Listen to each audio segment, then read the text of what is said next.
Hello, everybody. Steve coming at you, and welcome to Last Reps Baseball. Tonight should be an exciting matchup between two Japanese powerhouse baseball teams. I hope you all enjoy this and treat Freddie with all the respect he deserves. Call a good game, Freddie, and who knows, someday you may even see me in one of these games. And if you don't, you might want to come check out my channel and see what I do. You know what? But hey, let's get back to Freddie. Let's get some baseball. Let's just have a great game. Welcome, everybody. It is going to be game 3 of the set between the Fighters and the Hawks, as both teams have won each of the first 2 games of the series. A 5-4 Friday victory for the Fighters, and last night an 11-6 victory for the Hawks, as this series evened at 1. And for tonight, it is going to be the 2 American or 2 import pitchers that are going to be going head-to-head for each other for their respective teams. Carter Stewart Jr. is going to be taking it to the mound for the Fukuoka SoftBank Hawks, and it is going to be Cody Ponce making his start for the Hokkaido Nippon-Ham Fighters. So first off, we're going to give you the starting lineups for the visitors from Fukuoka. Leading off and playing second base is number 13, Masaki Momori. Batting second and in left field again tonight is number 32, Tetsuro Yanagamachi. Hitting third and center field is number 8, Taisi Makihara. The cleanup spot and playing in right field is number 9, Yuki Yanagita.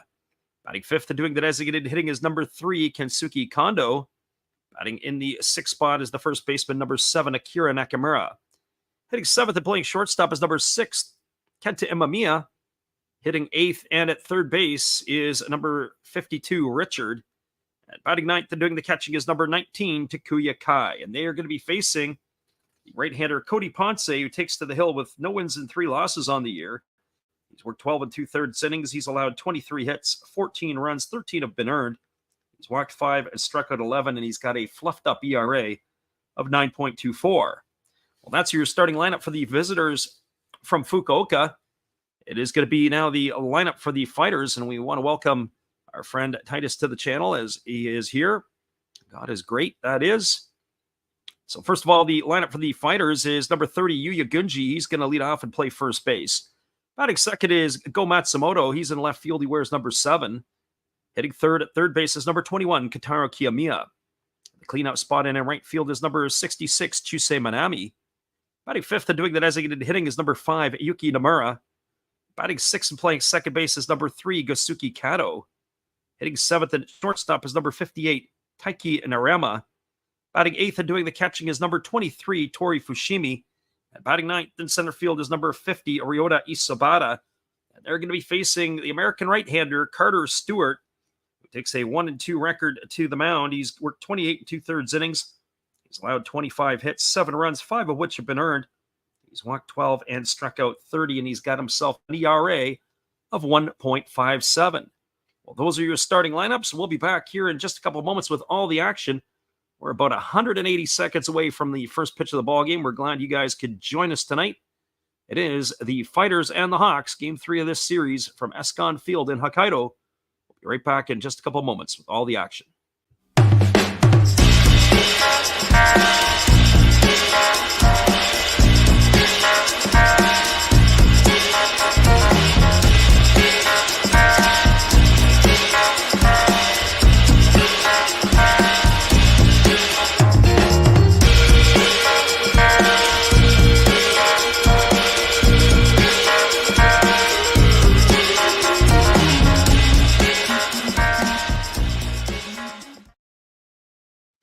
First pitch is just a couple minutes away. It is the Fighters and the Hawks. We'll be right back with all the action in just a couple moments. Appreciate you guys for dropping in here tonight. This is Steve Rademacher, and I'd like to introduce you to my channel if you haven't seen it before. These are all the things I enjoy: sports, autographs, relics, non-sports Hall of Famers, pseudo-sports, Star Wars. That's my channel name and my name. And I would really appreciate it if you would come check me out and maybe even subscribe if you like it. Thank you for that for now, and back to your ball game. Appreciate you there, Steve. And when you get a chance, go check him out. It is Steve Rademacher. He's a big-time supporter of our channel. First of all, I would like to acknowledge Road Scholar, who is now a member of our YouTube channel. He has joined us here. Not a lot of action as we just started the section of the behind-the-scenes stuff on our channel, but we want to welcome Road Scholar. He is our first YouTube member. We thank you for your support.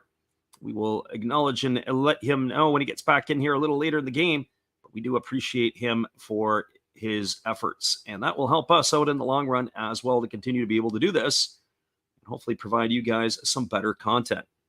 Well, defensively tonight for the Fighters, it is going to be from left to right field. It'll be Go Matsumoto in left. The center fielder is Ryota Isabata, and right fielder is Chusei Manami. Around the horn from first to third, it's Yuya Gunji at first. The second baseman is Gasuki Kato.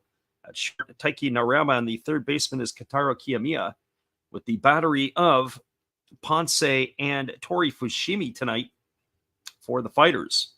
So Ponce is just completing his warm-up tosses, and we're ready to get this one underway here in just a couple moments. He'll be leading off, and he'll be facing a very similar lineup to last night. The lineup that pretty much ended the game, or was pretty close to being at the end of the game, is what we have here. The only difference is Takuya Kai, who didn't start, he did finish the game last night, is in the lineup. So almost a exact same lineup as yesterday for the Fukuoka SoftBank Hawks. Well, Ponce's completed the warm-up tosses, and now we're ready to get this one underway as he makes a couple of marks on the backside of the pitcher's mound. Fighters in their home whites, as they were yesterday. It is the Fukuoka SoftBank Hawks with the white pants and the black tops again today. Cody Ponce rocks into delivery, and the first pitch on the way is a fastball taken for a called strike, and the count is quickly 0-1 to Momori. Momori hitting .256 with a couple of homers and 6 RBIs. I really do like the Hawk logo on their helmets here tonight. There's a fastball swung on. This has popped up in foul territory over on the first base side. Moving back on it and running into the second baseman, Kato, as the first baseman, Gunji makes the catch, but there was a collision there in foul territory. Probably an easier play for the second baseman coming across, but the first baseman's able to make the grab, and that is going to retire Momori for the first out of the inning. The one thing that's interesting there is the first baseman just backpedaling. A lot easier for that second baseman to have an angle to come from where he's at to be able to make that play. But what a way here, and that brings up Tetsuro Yanagamachi. For Yanagamachi, he was aboard 5 times last night in the ball game. As the first pitch is on the way, it's a fastball taken for a called strike, and the count is 0-1. Yanagamachi reached a couple of times on fielder's choices, but then he also had a couple of knocks and a walk. Here comes the 0-1 pitch. It's a fastball taken for a called strike, and the count now goes to no balls and 2 strikes on Yanagamachi. Yanagamachi is hitting .264 on the season, at no power, no homers, and 22 runs batted in. But he can get the bat on the ball. There's a fastball that misses inside, and it backs Yanagamachi off the plate, and the count runs to 1-2. I'll give you all the updates across the NPB tonight, as the other games will be a little bit later starts. This is the early one here. There's a fastball that just misses inside, and the count now goes to 2-2. The Dragons and the Swallows will go off in less than an hour's time. In less than at 1 o'clock Pacific time, and there's a fastball that misses down to Yanagamachi, and the count now goes to 3-2. Ponce looked like he was walking off the mound, thinking that was called third strike. Nice catch there by Fushimi, but not good enough to get the call from the home plate umpire, and probably deservedly so. Pitched a little low. So 3 balls and 2 strikes it is to Yanagamachi. The right-hander walks into the motion and delivers a fastball that misses up and away. That's going to be ball 4. So that's the 6th consecutive time in 2 nights here that Yanagamachi has reached base. It's going to bring up the center fielder, Taisi Makihara. Our friend Dinger in the house today. He says, did you enjoy your Saturday? It was a interesting Saturday, a relaxing one. As we mentioned that we have the folks in the visiting here. First time they've been out in 4 years. We had the opportunity to go to a place called Steveston down in the Richmond area, British Columbia. It was pretty cool. Down at the docks. Get some seafood, all the rest of that stuff. That's what you do in that area. Here comes the first offering to Makihara, it's a fastball that misses inside for a ball, and the count is 1-0. They do a lot of films in that area. They have some of these storefronts are kind of set up where it looked like it could be an easy transition into a movie theater. A lot of filming done in that area. Hollywood North, as they like to call the Metro Vancouver area sometimes. So 1 ball and no strikes to Makihara, and there's a fastball swung on its tap foul over on the first base side. Count goes even to 1-1. We've got Connor in the house tonight, too. We welcome Connor in here. Yeah, we're doing pretty good so far. It was quite the ball game last night between these two clubs. We'll be back on the airwaves again tomorrow morning. We're going to double back and do the Tampa Bay Rays and the Detroit Tigers. That'll be a 10:40 Pacific time or 1:40 Eastern start. And we'll take the rest of the day off and enjoy ourselves. There's a fastball swung on and fouled away. The count goes to 1-2. And then on Monday, it is going to be the Giants and the Angels. We're going to do that one. It'll be a 6:45 Pacific start time, or actually, 6:38 Pacific time. That game is in Los Angeles. So 1 ball and 2 strikes to Makihara. The runner at first, Yanagamachi, 1 gone here in the first inning. Ponce checks the runner, and now he delivers. It's a fastball swung on. It's lifted foul into the seats down the third base line. The count remains at 1-2. Our friend Dinger says Akil Baddoo hit a moonshot today. We got Johnny Canadiana in the house here. He says, let's go Hawks. You were in the right place last night for the Hawks, Johnny. We welcome you to the channel as well. Yeah, it was interesting. Akil Baddoo had a home run today. I was just talking about him earlier and saying about how he really has to pattern his game after like a Rajay Davis. So there's a fastball that misses outside, and the count remains at 2, or counts now 2-2 to Makihara. Our friend Connor says thoughts on Philly fans giving Trey Turner ovations last couple of nights. I have to tell you, I haven't really paid attention to that. What I did see today was the knockout punch that Jose Ramirez laid on Tim Anderson, as there's a fastball swung on it, just pops short, softly over to short. Taiki Narama underneath it, he makes the catch, and that's going to retire Taisi Makihara for the second out of the inning. So 2 gone with the runner on first, and that is going to bring up the right fielder, Yuki Yanagita. Our friend Kansas Gamer back in the house tonight. We welcome you to the stream as well. I expect it's going to be a hopping night tonight, and once the UFC fights are done, I expect we're going to have a large crowd for the NPB on Saturday night in North America. So Yuki Yanagita strides to the plate. He's batting .311. He's got 15 homers and 56 runs batted in. Swings at the first pitch, a fastball. It's grounded right to the first baseman, Gunji, who drops to a knee. He picks it up and steps on the base. And that is going to retire Yanagita on a ground out to 3 for the third out of the inning. No runs in the inning. There were no hits. There was no errors, and there was 1 runner left aboard. We're moving to the bottom of the first inning. Your score is the Hawks no score. The Fighters coming to bat. Stick around, everybody. We'll be back with that in just a couple moments. Appreciate you guys for being here with us tonight. Here is our good friend Steve Rademacher. Take it away there, Steve. Oh, hello. Oh, hey. Yep. I'm just sitting here listening to Freddie call another game here on YouTube. Oh, yeah, going really good. He's calling a great game. Really exciting. Lots of stuff going on. You're lucky it's commercial break right now. I got a second. Oh, yeah, of course I'm having a cold one. Oh, yeah, got plenty of videos coming up this week. You should stop in, check them out, leave a like, tell other people. But, Freddie's coming back. I got to go catch the game. I will check in with you later. You have a good night, buddy. Bye.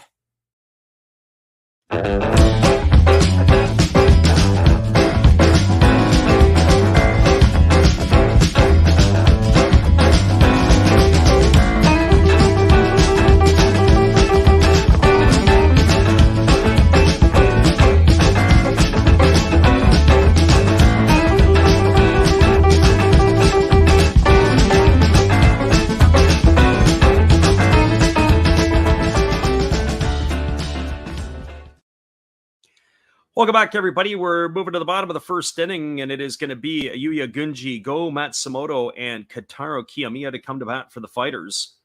As Gunji has got off to a good start here for the Fighters in his early part of his career with the ball club. Of course, had come over from the Chinichi Dragons earlier in the year. He's batting .311 on the season. He's got a homer and 10 runs batted in, as he bats from the right side against the right-hander Stewart, who delivers a first pitch fastball that misses outside for ball one, and the count is 1-0. Our friend Kansas Gamer and Connor both say that they have a hard time getting in on the weekends, get on the weekdays. There's a fastball swung on. This ball is lined into left field. It's going to get down for a base hit. Digging around first and slamming on the brakes is Gunji, and he's got himself a leadoff single here to start the bottom of the first inning, and that's going to bring up the left fielder, Go Matsumoto. Something I noticed in Carter Stewart's last couple of starts when he has been on the hill, the problem has been is that when he gets into the stretch position, he starts to struggle. And we're going to see if they've been working on any of the mechanics with him here. When he's in the windup, he can get into a groove and he's really smooth. When he's in the stretch, he has a hard time with his release points, hard time finishing his pitches, hard time being able to repeat his delivery, period. So that is going to bring Matsumoto to the plate, who is batting .278 on the year with 3 homers and 23 RBIs. He got the night off in last night's ball game. Batting from the right side against the right-handed throwing Stewart, who kicks and delivers a fastball that swung on and it's lifted up into shallow right field. That ball is going to be dropping in front of Masaki Momori in foul territory. I don't know what was going on there. He must have lost it in the roof. But that ball there, he should have made the catch. It ended up dropping in front of him. So that's going to put no balls and 1 strike to Matsumoto.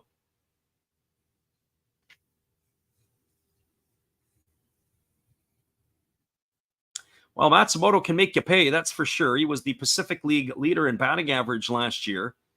So that should have been the first out of the inning. He never touched the ball. It just fell right in front. There was a fastball that misses down and away. The count is now 1-1 to Matsumoto. Carter Stewart, the big, hard-throwing right-hander. We saw him a couple of starts, and he'll be sitting at 97, 98 miles an hour. Well, into the 6th and 7th innings, there's a breaking ball that's over for a called strike. It counts 1-2.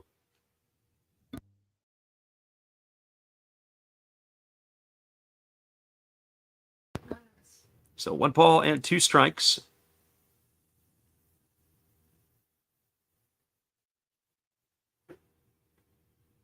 The right-hander Stewart ready to go. Our friend Titus is listening in the background. We're grateful for having you here.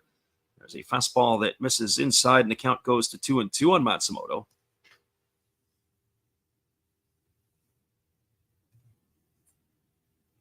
Just taking a look at the replay of Stewart there. When he throws, looks like his lower half and his upper half timing just a little bit off right now.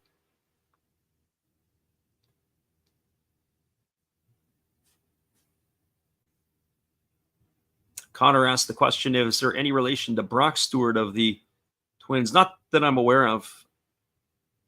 Carter Stewart, definitely a high-end prospect. As there's a breaking ball swung on. This ball is lifted into right center field. Moving over is the center fielder, Makihara, and he's going to make the catch. And retreating back to first base is Gunji, and that is going to retire Matsumoto for the first out of the inning. So what away, and that's going to bring up the third baseman, Kotaro Kiyomiya.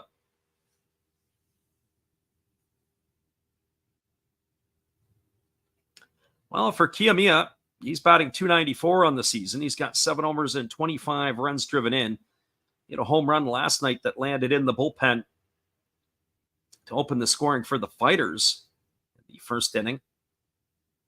Batting from the left side here, the waggling the bat, waiting on that first offering from Carter Stewart. There's a breaking ball that's waved on and missed. The count is quickly 0-1. I don't know what I could say about Stewart's breaking ball. It's kind of a 12-6. It's rather loopy right now. You can get away with it in the Japanese league. I'm just not sure how that's going to play out in Major League Baseball. When he comes back in a couple of years, there's a fastball that misses upstairs. Counts at 1-1. His fastball definitely will play out. And I'm sure if he develops a pretty good changeup, that would come with it as well. So 1 ball and 1 strike. It's the one thing that I think that a lot of the pitchers, when they come to North America, they got to be able to apply that changeup. There's a breaking ball that misses upstairs, and the count is now 2-1. So one thing I haven't done is tuned into a Kodai Senga start for the Mets this year. I'd like to be able to see what he's doing. I see his numbers, and I know where they're at, but I'd like to see how he's pitching with his sequences against the hitters in North America.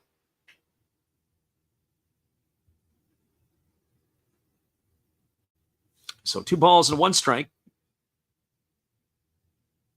Stewart ready to go back to work again. So one thing I would notice about Stewart is his tempo and his pace here with the runner on is rather slow. There's a breaking ball that is down and in, but the batter Kiyomiya waved at it. The count now goes to 2-2. That pitch there was right at the ankles. Kiyomiya looked like he couldn't decide whether to swing or not. And then he couldn't hold up. So 2 balls, 2 strikes to Kiyomiya. Here's the pitch. Fastball swung on and line foul down the left field line. It's going to keep the count at 2 balls and 2 strikes. Chusei Minami waiting his turn on deck here for the Fighters in the bottom half of the first inning. If you went to bed early last night, like our friend Tyler did, he left the stream early. Down 6-2 were the Hawks to the Fighters. That's exactly when all the action started to happen. So maybe it's best that Tyler stays out of the stream for this one here tonight if you're a fan of the Hawks. There's a breaking ball that misses outside. They appeal to the third base umpire, but they say Kiyomiya didn't go, and the count now is 3-2.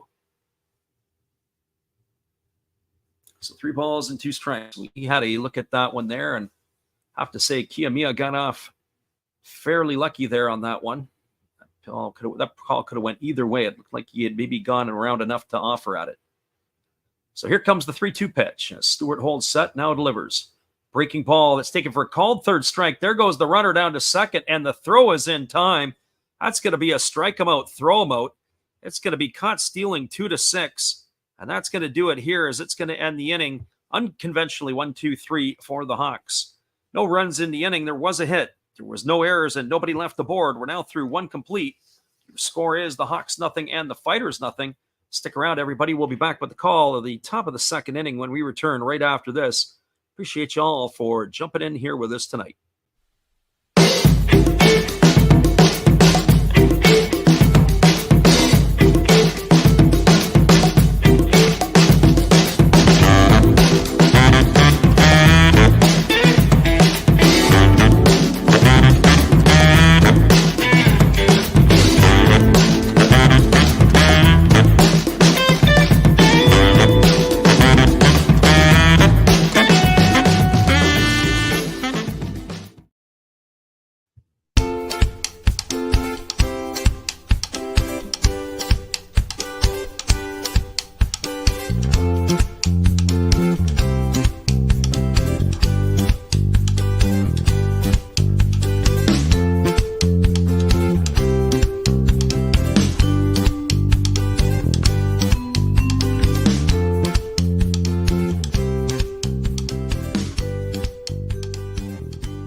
Welcome back, everybody. It's going to be the 5, 6, and 7 hitters to come to bat. It'll be Kensuke Kondo, Akira Nakamura, and Kenta Imamiya to face the right-hander Cody Ponce here for inning number 2.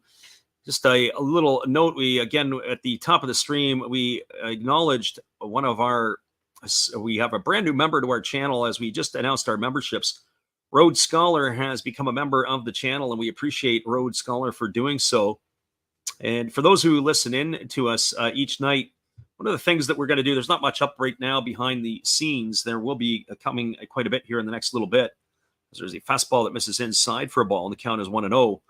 One of the things that we are going to do is we get a lot of people that come into the streams that are new to our streams and are always asking, hey, where can I watch this live? Where can I watch it live?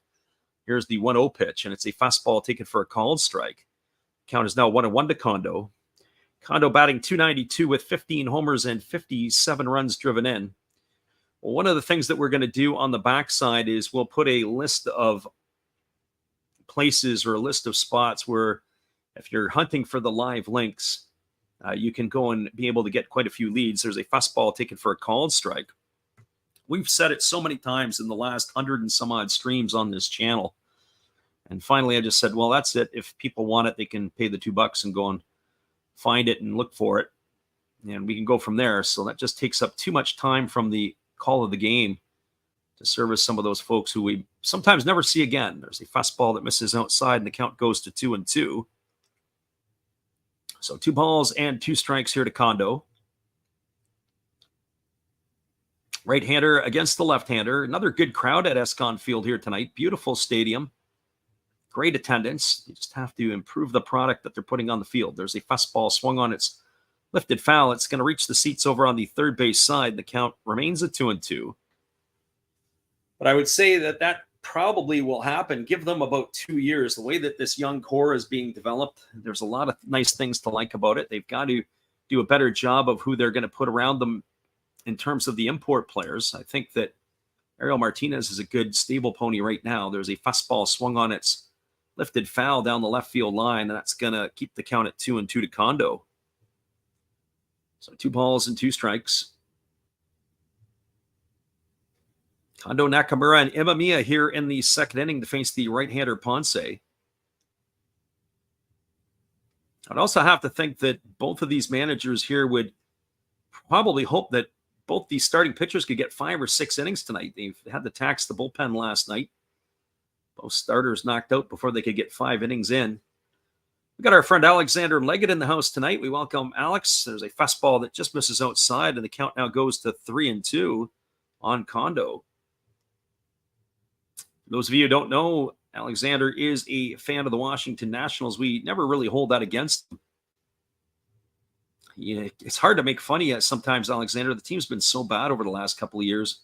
As the 3-2 pitch is a fastball that misses outside for ball 4. Tori Fushimi held the pitch right there, but the home plate umpire wasn't buying it. That's going to be ball 4. That's the second walk issued tonight here by Ponce. And that's going to bring up the first baseman, Akira Nakamura.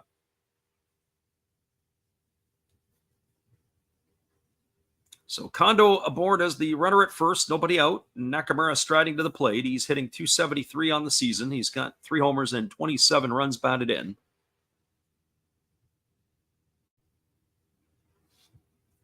He hits from the left side against the right-handed throwing Ponce.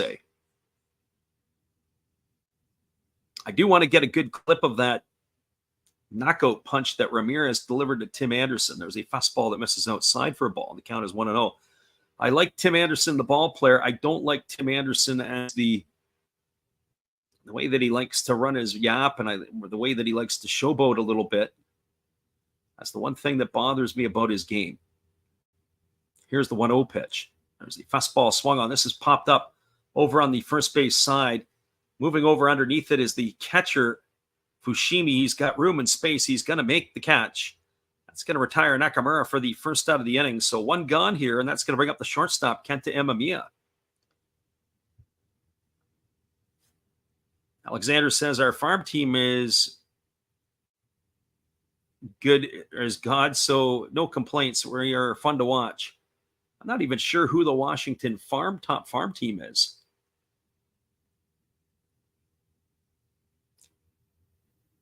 So Kenta Imamiya striding to the plate. Batting .231 with 5 homers and 24 RBIs. He said the fight was wild. Jimenez put him in his place. Yeah, I wondered when we were going to start getting some folks. The UFC fight probably would be coming to a close. We'll start getting some folks wandering in here. Haven't seen the living room yet here tonight. He's probably licking his wounds for his picks in the NPB over the last month or so. And then, of course, the CFL picks that he's been laying down. Here comes the pitch. It's a fastball taken for a called strike, and the count is 0-1 to Imamiya. Imamiya batting .231 on the year with 5 homers and 24 runs driven in. He got the start in last night's ball game, the veteran shortstop. Ponce checks the runner at first, and now he works to the set position. Here's the pitch. Fastball swung on, grounded over to second. They flip it to the shortstop, covering for one. Back to first, and that's going to be an inning-ending double play. That's going to go into the books as the 4-6-3 variety as it erases Kondo for the second out and Imamiya on the backside for out number 3, and that's going to do it here for the Hawks in their half of the second. No runs in the inning, no hits, no errors, and nobody left the board. We're now moving to the bottom of the second inning. Your score is the Hawks nothing and the Fighters nothing. Stick around, everybody. We'll be back in just a couple moments with all the action after this. Last Raps Baseball would like your support. Memberships are available on our channel now.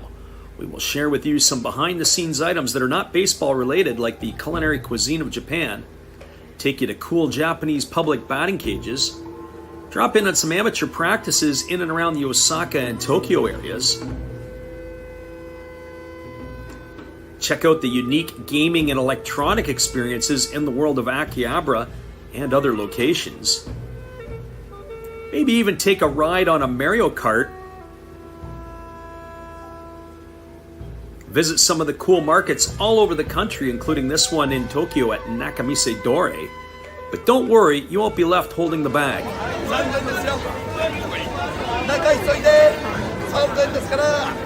Members can enjoy becoming a part of the channel.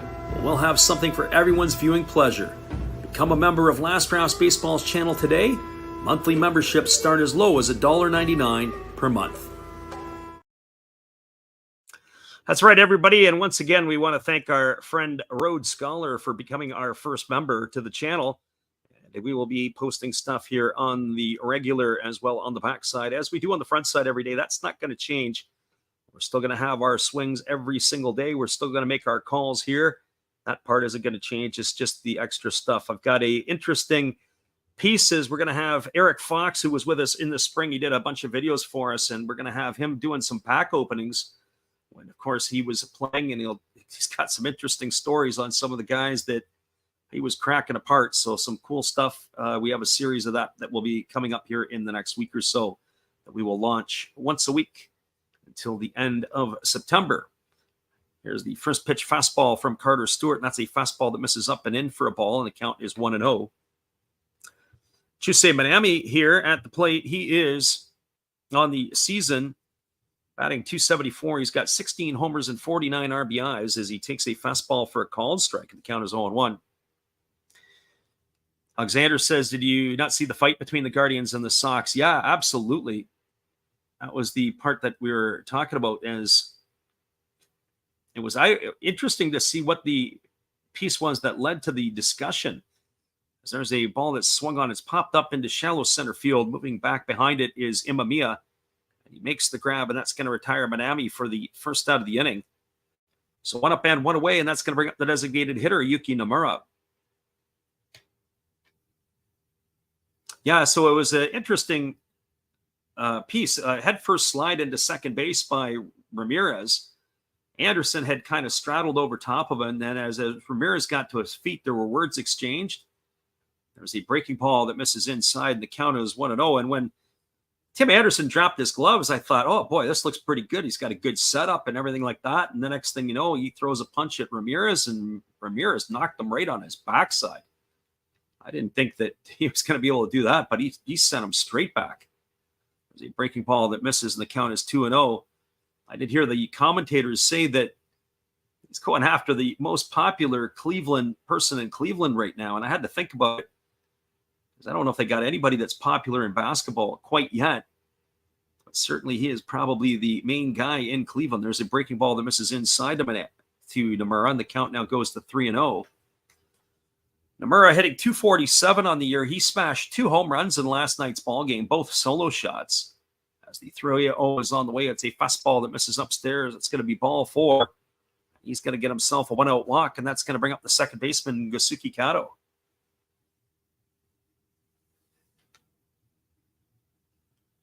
Well, for Kato, he's batting .230 on the season. He's got 5 homers and 13 RBIs. The former Blue Jay. He also spent time in the Mets organization and Major League Baseball. The American-born middle infielder, getting an opportunity to play here tonight. Got the night out last night. I'd like to see how Kato fares, and I'd like to see how he improves in his time in Japan. He could be a positive help for the fighters. Bats from the left side here against the right-handed throwing Stewart. Stewart fires over to first base, and getting back in time is the base runner Nomura. Runner at first, Nomura. One gone, and Kato at the plate.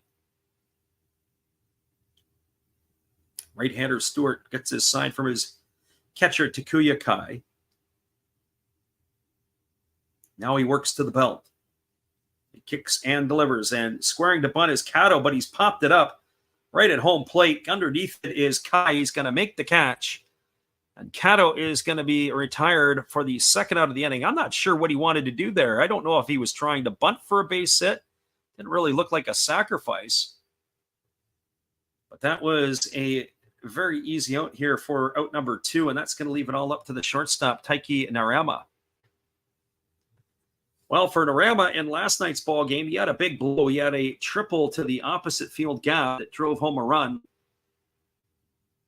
And he is again in the starting lineup tonight here for the Fighters. On the season, he's hitting .213 with a homer and 8 RBIs, and he takes a first pitch fastball down and away for ball 1. The count is 1-0. So 1 ball and no strikes. As mentioned, we're going to be back on the airwaves again tomorrow morning for the Tigers and the Rays. And then it is going to be the ball games for in the week on Monday, Tuesday, Wednesday with the Giants and the Angels. As that fastball catches the outside corner, and the count's now even at 1-1 on Narama. And it looks like next week we're going to have 3 games in the NPB. So Thursday night North American time, as the fastball swung on, it's grounded past the glove of the third baseman Richard into left field. Stopping at second is going to be Nomura. That's going to be the base hit here for Narama, as he's aboard with a single. That's going to bring up the catcher Tori Fushimi. So looking ahead in our broadcast schedule on Thursday evening, which would be on Friday in Japan, it looks like it's going to be the Bay Stars and the Giants. We'll pick up the feed on that one.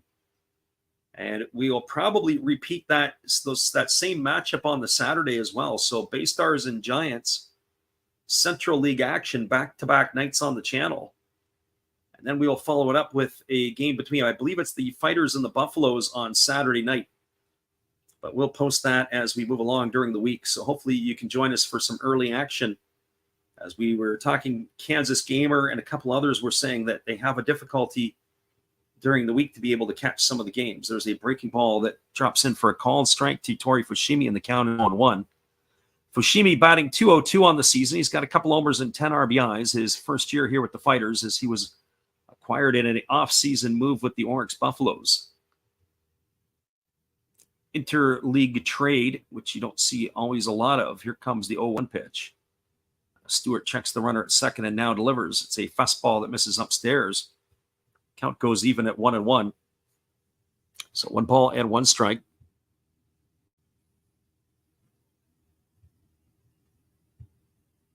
A crowd, that's the one thing I find kind of funny, is they have the fox ears on the girls in the stands. That is their shtick. They have the foxhounds. I guess maybe even the cheerleaders are their foxes as well. The 1-1 pitch on the way. It's a fastball swung on and missed. Count now goes to 1-2. So 1 ball and 2 strikes here to Tori Fushimi. Right-hander Stewart leans in. He gets the sign from his catcher, Takuya Kai. Runner at second, Nomura. Runner at first, Narama. There's 2 gone here in the second inning. Here comes the pitch. It's a fastball that's swung on and fouled away. It's going to keep the count at 1-2 to Fushimi.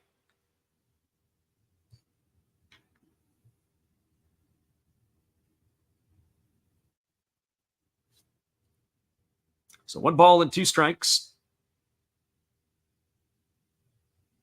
Fushimi gets himself back in there, and now we're ready to go again.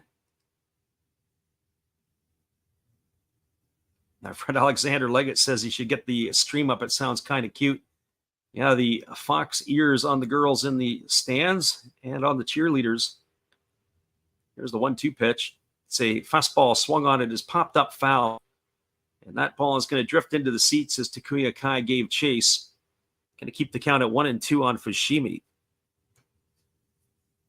I have to say, I don't understand the connotation with the foxes per se. I mean, obviously, sometimes there's geographical reasons why the fighters have chosen the fox as theirs. Of course, we've got the young fox on the logo here to the right of your screen. But they've seemed to adopt that, not just the female fox, but also the male ones as well. Here comes the 1-2 pitch. Stewart works to the set position again and now delivers. Fastball swung on and missed. And that is going to do it as Fushimi goes down on strikes for out number 3 here in the second inning. No runs in the inning. There was a hit. There was no errors, but there were 2 base runners left the board. We are now through 2 complete. It's the Hawks nothing and the Fighters nothing. Stick around, everybody. We'll be back with the call. Top of the third inning when we return after this. Appreciate you guys for jumping in here with us tonight. We'll be right back in just a few.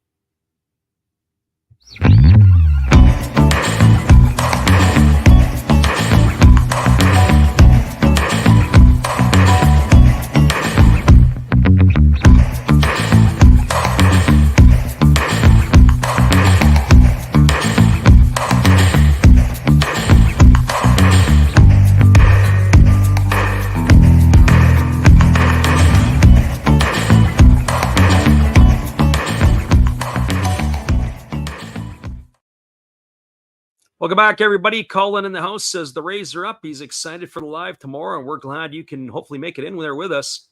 We'll be right back in just a moment with all the action here. Nothing, Hawks and Fighters.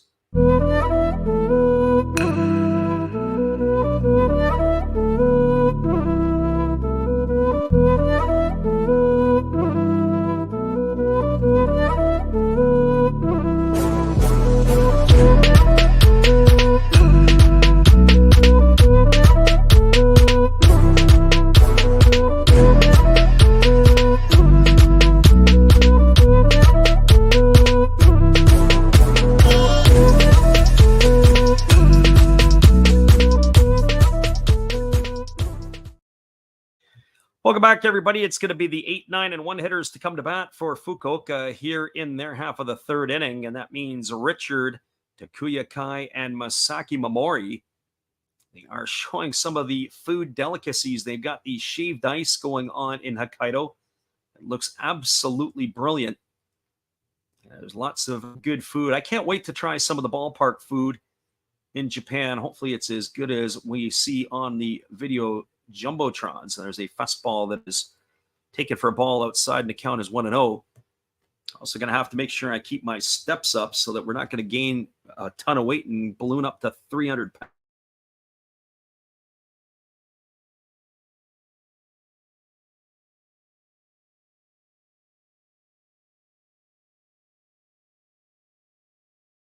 pounds.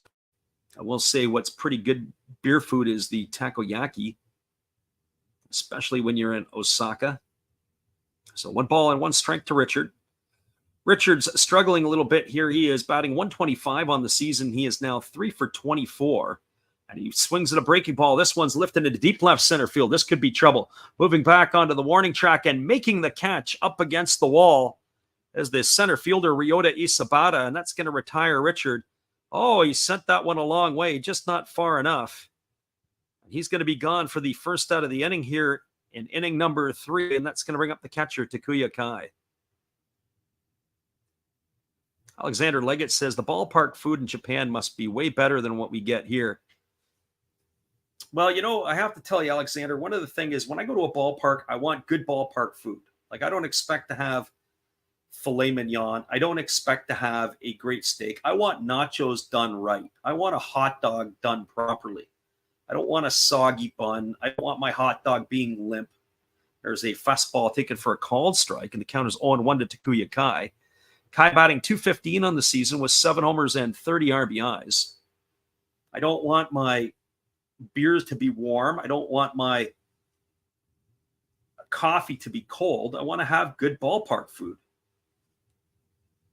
And so I have to say this, being now closer to the Seattle area, as the pitch is a fastball that just misses off the outside corner, and the count goes now to 2-1 on Kai, that in Seattle, their nachos are really, really good. They do a pulled pork nacho with salsa. It's like they're dynamite. Here's the 2-1 pitch. Fastball swung on and missed, and the count now goes to 2-2. They also do garlic fries, top notch. You can get a bratwurst behind home plate, really good. In the summertime, they'll put ice shavings in the beer to keep it cold. Outstanding.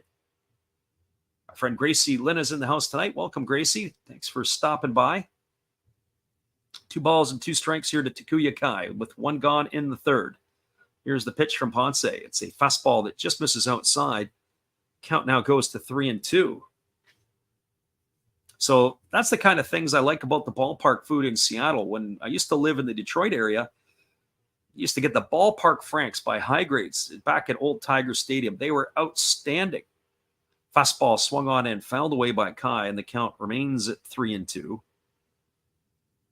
know, every place has their unique piece, but for a while there, the food at Comerica Park in Detroit, absolute trash. For food in Vancouver, where the Whitecaps play at BC Place, fastball taken for a called third strike.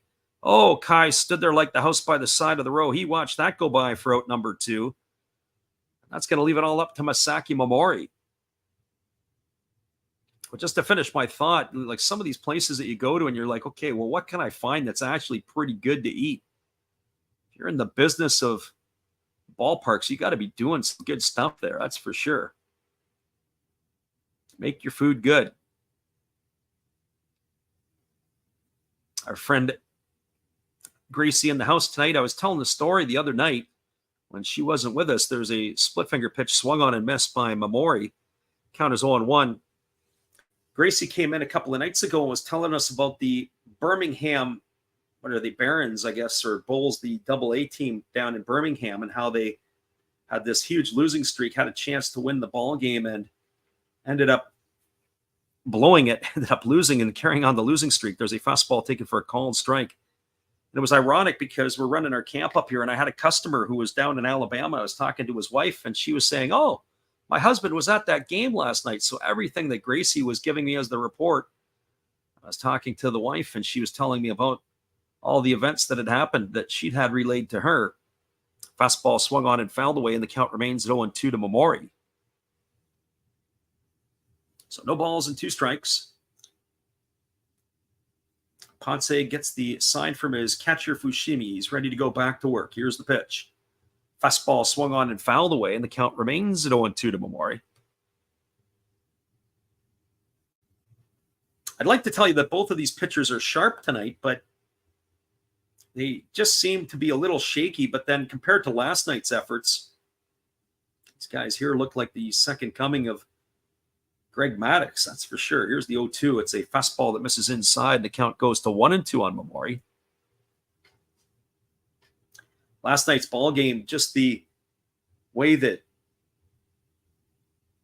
the pitchers were struggling. Anything they threw to the plate seemed to get knocked around. There's a fastball swung on. This ball's knifed down the left field line. This could be trouble, and it's going to fall in for a base hit. Rounding first is Momori, but he's going to fire on the brakes, and he's going to retreat back to first with a single. So a 2-out single here for Masaki Momori, and that's going to bring up the left fielder, Tetsuro Yanagamachi. Well, as I said, Yanagamachi, he was on base 5 times last night, and he began tonight's ball game with a walk. So he is striding the plate here, hitting .264 with no homers and 22 RBIs. Friend Gracie Lynn said the Barons game was something that all those players would want to quickly forget. Here's the first offering to Yanagamachi. It's a fastball swung on. This ball's lined into left center field. It's going to get down for a base hit. Rounding second is Momori, and he's at third, and he's going to slam on the brakes. Nice job there. excellent job by the outfielders to get that ball back in a hurry. Yannick Amachi on fire here right now. As we said last night, he got on base the first 2 times on a fielder's choice, and then everything else was earned. But he went the other way with it. That was a good piece of hitting. Stayed inside the ball and hammered that ball into the left center field gap. It didn't get all the way to the wall. It was a really good job there by Isabata to cut it off. He got that ball back into the infield quickly and throwing on the brakes over at third is Mamori, but it's going to be a double for Yanagamachi. So they got 2 runners in scoring position now. And that is going to bring up Taisi Makihara to the plate. We got our friend Shotgun Shell in the house, so we welcome you to the stream tonight. We're taking attendance last night, Shotgun, and we missed you. There's a breaking ball that misses down and in, and the count is 1-0 to Taisi Makihara. Makihara 0 for 1 tonight. He popped out to the shortstop his first time up. Bats here with runners at second and third and 2 gone in the 3rd inning. They do have the open base, but it's Yuki Yanagita who waits his turn on deck. It won't get any easier for Ponce. Here's the 1-0. It's a breaking ball that misses down, and the count now goes to 2-0. So 2 balls and no strikes. As we said, a little Major League Baseball tomorrow and a little bit more on Monday, as it'll be the Diamondbacks and the Giants for a 3-game set. Then on Thursday, North American time, it'll be the Giants and the Bay Stars. That'll be 10 o'clock Pacific or 1 a.m. Eastern. Follow up next Friday, which would be Saturday, Japan time, with the same 2 ball clubs, Giants and Bay Stars. And then it'll be I believe it's going to be the Buffaloes and the Fighters a week from tonight. So we have a full slate of games to come up every single day. Here's the pitch. It's a fastball taken on the inside corner for a called strike. And the count is 2-1. And once we get through next weekend's Japanese games, that's going to be it for a little bit. As we mentioned, we are going to be in the land of the rising sun. We are going to be producing some videos. We are going to be producing some stuff with the Fighters and the Tigers and the other teams that we're going to be seeing. I think I'm going to see every single team except for the Eagles. They just don't work out for us. There's a fastball swung on and grounded foul down the first base line. Count goes to 2-2 on Makihara. I was rattling off the games and who we were going to see and where we were going to see them the other night. I didn't think I was going to get to the Carp, but it looks like I'll get not only to the Carp, but I'm also going to get a chance to get to Kobe to see the Lions and the Buffaloes. And one of the home games that the Buffaloes would play at that stadium in Kobe, I think that would be a real treat. Friend Gracie Lynn says the Barons are 34-69, a season that they can't wait to put in the rearview mirror. Here's the 2-2 pitch. A breaking ball swung on it is tapped slowly past the bag at third base. It's going to keep the count at 2-2 to Makihara.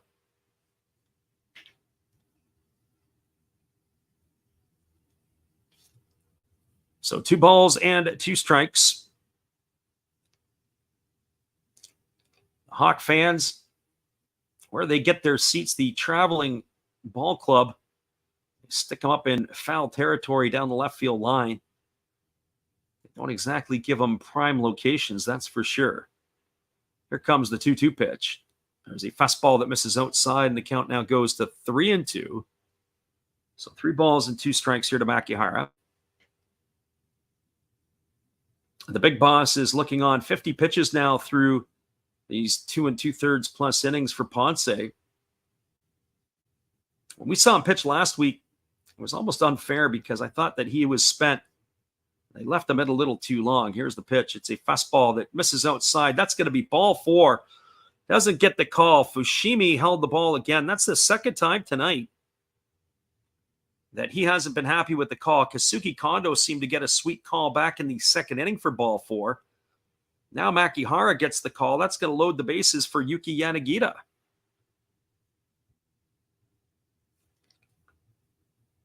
Friend Alexander says to have fun in Japan, it's going to be a blast. Yeah, it's going to be almost 3 weeks.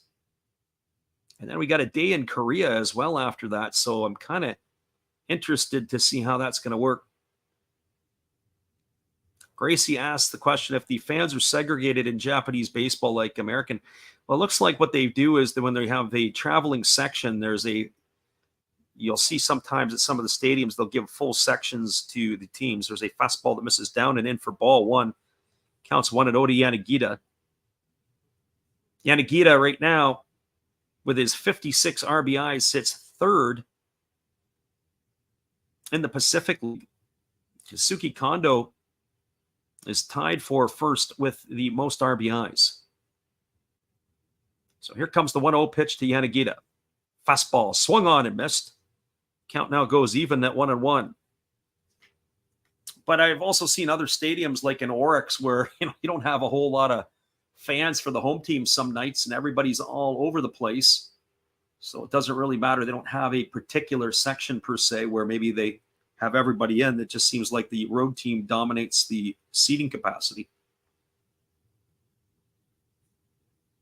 And there is a split finger pitch swung on and missed. And the count now goes to 1-2 on Yanagita.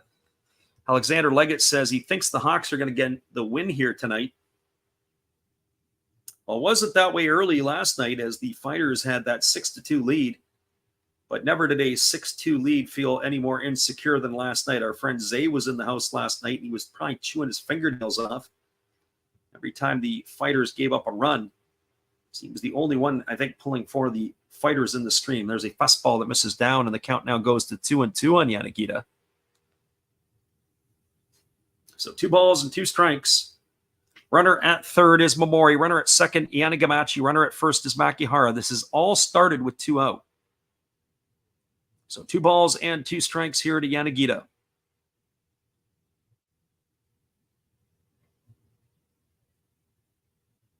Friend Alexander says, hard to be a road fan in Hokkaido. Yeah, it's quite the journey, the travel to get there. I guess that he said by about 2030 that they're going to have the high-speed trains hooked up from Tokyo to Hokkaido. There's a fastball swung on and fouled away, and the count remains at 2-2. That would actually be pretty cool to see. Friend CV baseball card collector in the house tonight. We were looking at some of your video from, I think last night it was the Visalia Rawhide. He was at one of their games, opening up some packs with the ball game going on in the background. So 2 balls and 2 strikes here to Yanagita. Bases are full of Hawks. 2 gone here in the top half of the third inning. Here's the pitch. Fastball swung on. It's grounded softly over to short. Fielded by Narama. He's going to throw on the run, and it's going to be offline at first base. That's going to cash a run in. Masaki Momori is going to come across with the first run of the ball game. We're going to see how they're going to score it. I don't even know if he makes the play as he did. If he makes a good throw, they would have got Yanagita. He had to come a long way in to have to get it. But we're going to wait for the official score to give us the result on that one, whether it's going to be E6 or whether it be a infield single. But regardless, the Hawks now have a 1-0 lead, and it's going to bring Kazuki Kondo to the plate. It was an excuse me swing by Yanagita as he chopped that one into the ground. Narama had to come into the 6th hole. He threw off a one leg. It was up the line. If he probably makes a good throw, or if his last name is Tatis or Machado, he probably makes the out. But 1-0 is the scoreline now here for the Hawks. We'll wait on that official scoring in just a moment. And the first pitch delivered to Kazuki Kondo is a fastball that misses upstairs for ball 1. For Kondo tonight, he walked his first time up. He leads the Pacific League in runs driven in with 57. Or I should say he's tied for the league lead.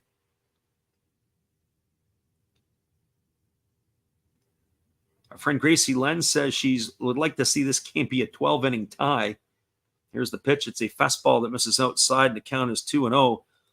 I don't know if I'd be pumping my fist for that one, Gracie Len. I was kind of hoping this game would be wrapping up around midnight Pacific. If that ended up being a 12-inning ball game, we might be up till 1 or 2 in the morning. So if we go that far for the 12-inning affair, I hope you're there with us for all the action. So 2 balls and no strikes to Kondo. He's going to get something fat to hit here. Here comes the offering.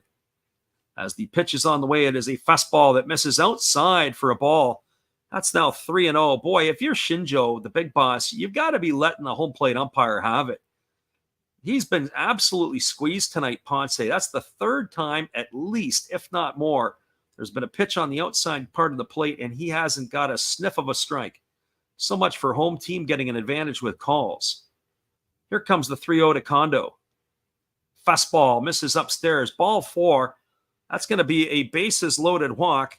He's going to get himself an RBI. He's got himself in sole possession now of first place with the RBIs in the Pacific League. Yanagita is going to advance to second. Makihara is going to go to third as Yanagamachi comes across with run number 2. And now we're going to have a conference on the mound here as the pitching coach is out to see Cody Ponce.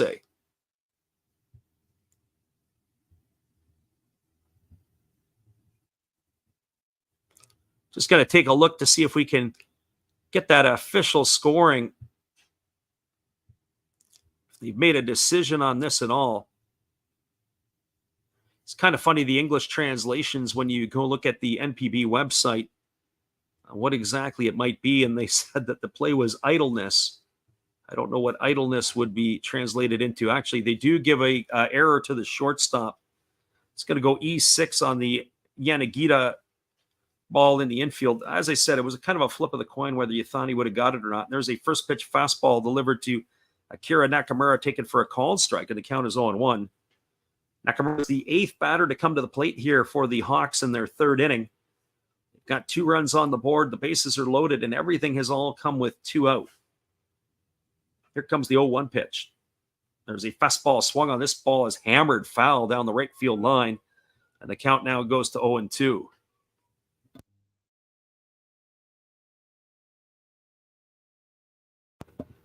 So no balls and 2 strikes to Nakamura. Kenta Imemiya is waiting on deck. Should they have an opportunity to go to him here as well? Ponce holds set. Here's the pitch. Fastball swung on. This ball is grounded over to second. Fielded by Kondo. He throws to first, and that's going to retire Nakamura on a ground out 4-3 for out number 3. But there's been damage in the inning for the Hawks. Everything with 2 outs. 2 runs in the inning on the benefit of 2 hits. There was 1 error, and there were 3 runners left aboard. We're moving now to the bottom half of the 3rd inning. Your score is the Hawks 2 and the Fighters no score. Stick around, everybody. We'll be back in just a few minutes with all the action after this. Appreciate you guys for being here. And if our friend Alexander is looking at it, the Fox ears are out once again with all the action. We'll be right back in just a few.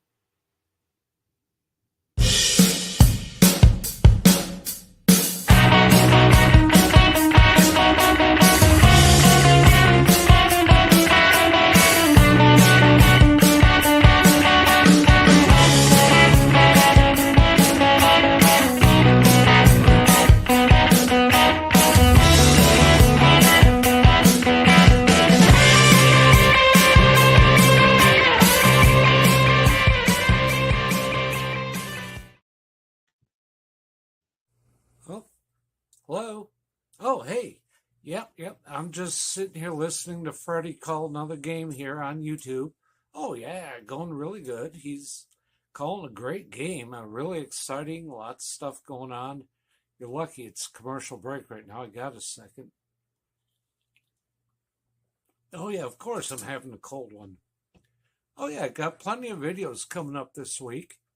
You should stop in. Check them out. Leave a like, tell other people. But, Freddie's coming back. I got to go catch the game. I will check in with you later. You have a good night, buddy. Bye. Welcome back, everybody. We appreciate you guys for being with us here tonight. It's going to be the 9-1-2 batters to come to bat here in the bottom half of the 3rd inning. And that means it's going to be Isobata, Gunji, and Matsumoto. Gracie Lynn says she's 2 hours ahead of us, and I'd stay up that late if I was in the Pacific time zone instead of Central. Yeah, definitely can make it tough. There's a breaking ball that misses inside to Isobata, and the count is 1-0. He's the only player not to have come to bat yet against Carter Stewart. So Stewart has here facing him in the bottom half of the 3rd. Breaking ball misses upstairs. The count's now 2-0.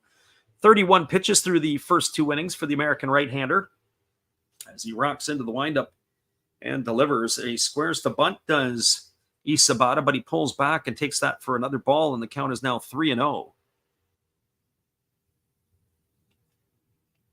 Gracie said she made her prediction based on the standings.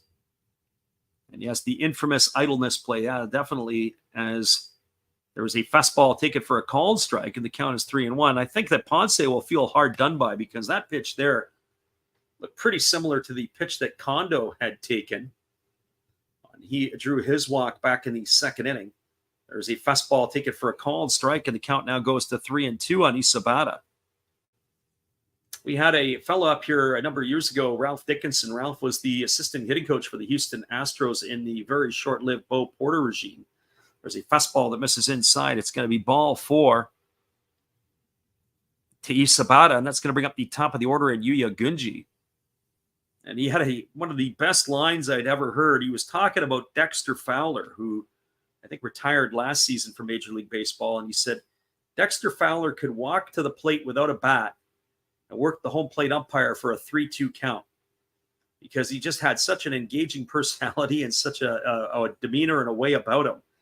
And so when I saw some of those at-bats here that the Hawks had, that the umpires were not saying anything and they were just giving the calls, and it seemed like that maybe it was a little Dexter Fowler and a couple of the players for the Hawks. Certainly Takuya Kai would be one of them. Here's the first pitch to Gunji. It's a fastball taken for a called strike, and the count is 0-1. Gunji tonight is 1 for 1. He was thrown out trying to steal second back in the first inning.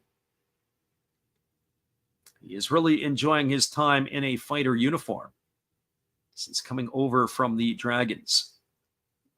So no balls and 1 strike. Isabata gets his lead. You got to keep your eye on Isabata. He can run a little bit. He's got 14 stolen bases on the year as Carter checks the runner and now works to the set. Here's the pitch. It's a breaking ball that catches the inside corner for a called strike, and the count now goes to 0-2. So no balls and 2 strikes to Yuya Gunji. As we keep everybody up to date with the out-of-town scoreboard, as we said, there's only one game that is going to be happening, and that is getting going at the Bantalin Dome in Nagoya as the Swallows and the Dragons are just about ready to get that one going. Fastball swung on. This is grounded foul down the first base line. The count remains at 0-2 to Gunji.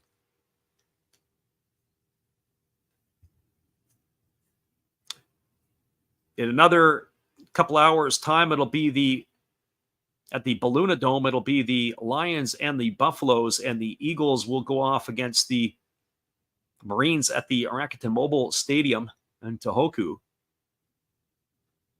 as well as the Bay Stars and the Tigers go at it in Yokohama.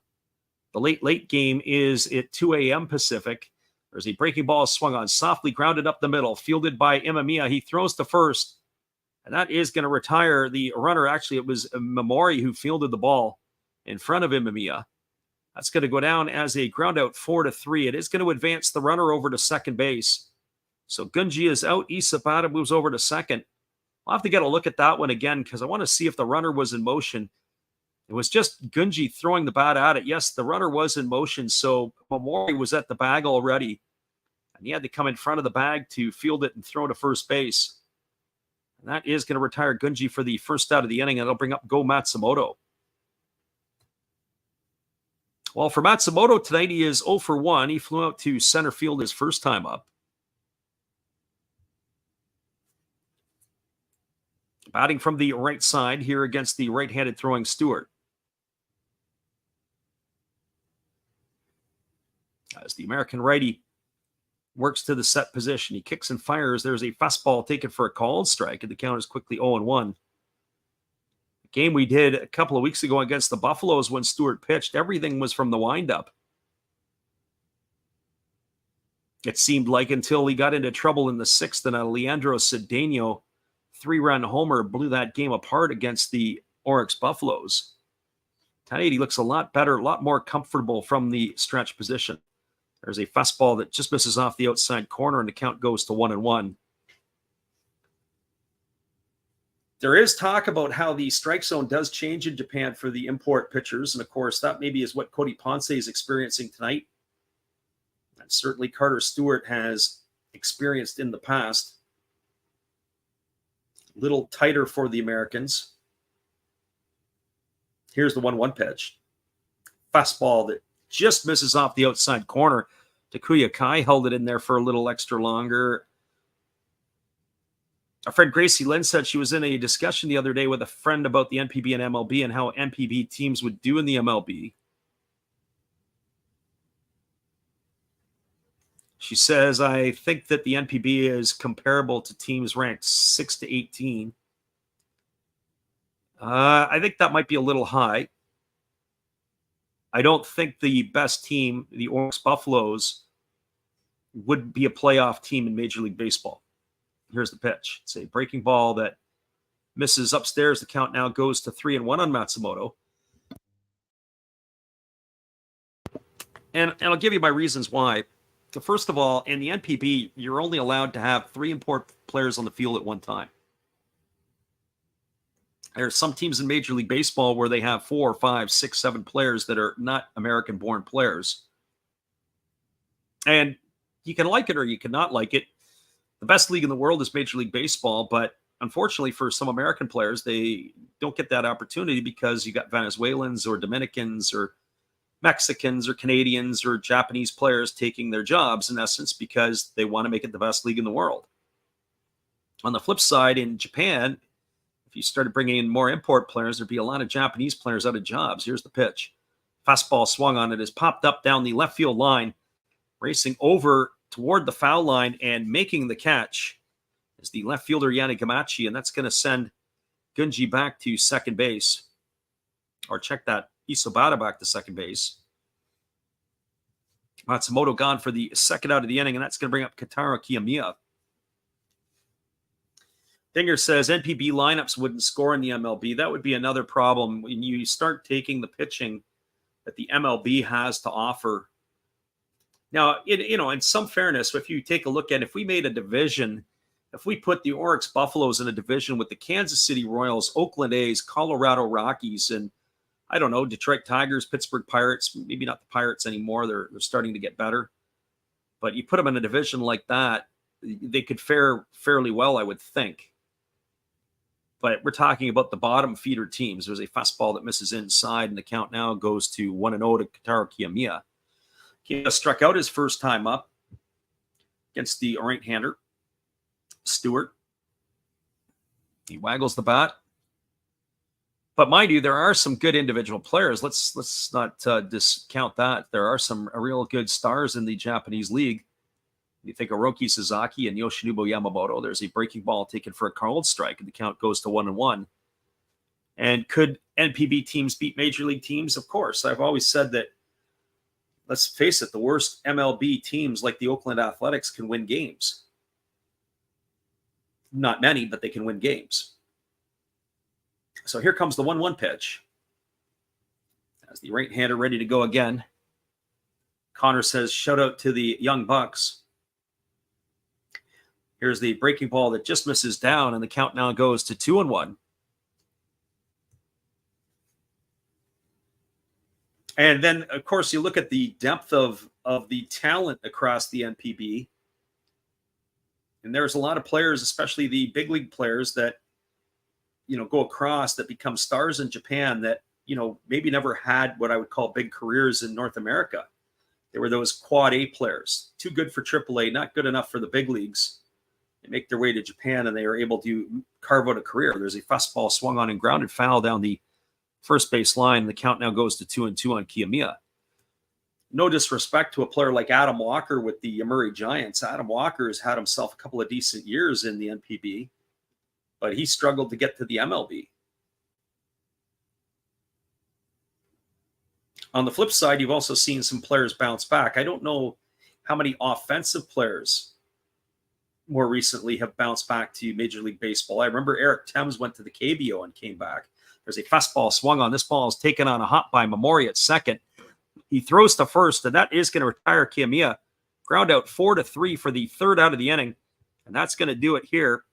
No runs, no hits, no errors. There was a runner left aboard. We'll come on back and carry on this thought process of Major League Baseball and the NPB. Your score as we move to the bottom of the fourth, it is 2-0. Or check that as we move to the top of the fourth, 2-0 for the Hawks. We'll be right back in just a couple moments. We appreciate you guys for being here. Thanks for listening in, everybody. We'll be right back after this. Good evening, ladies and gentlemen. Namaste. Hey, I hope you guys have been enjoying the game. My name is Hollis. I've got a YouTube channel called Another Hollis Build. I love baseball cards. I open up brand new product for you guys. I open up old stuff. I do breaks. I do auctions. All kinds of stuff concerning baseball. I'm Friars faithful, Padres to the end. I also love Garbage Pail Kids and my animals. I have a ton of animals. It's like a mini petting zoo here around my house. I also love my city. San Diego, baby. I'll take you all around the city and show you what's up. If you guys dig stuff like that, cruise on over and check it out. It's Another Hollis Build. If you dig it, subscribe. I'd really appreciate to have more follow me along on the journey. Hey, either way, you guys have a wonderful day or a beautiful, beautiful evening. No matter which one it is, make sure that you make it great, my friends. Big up Last Raps Baseball. Yeah, Freddie, let's go. One love and peace. Yeah, man.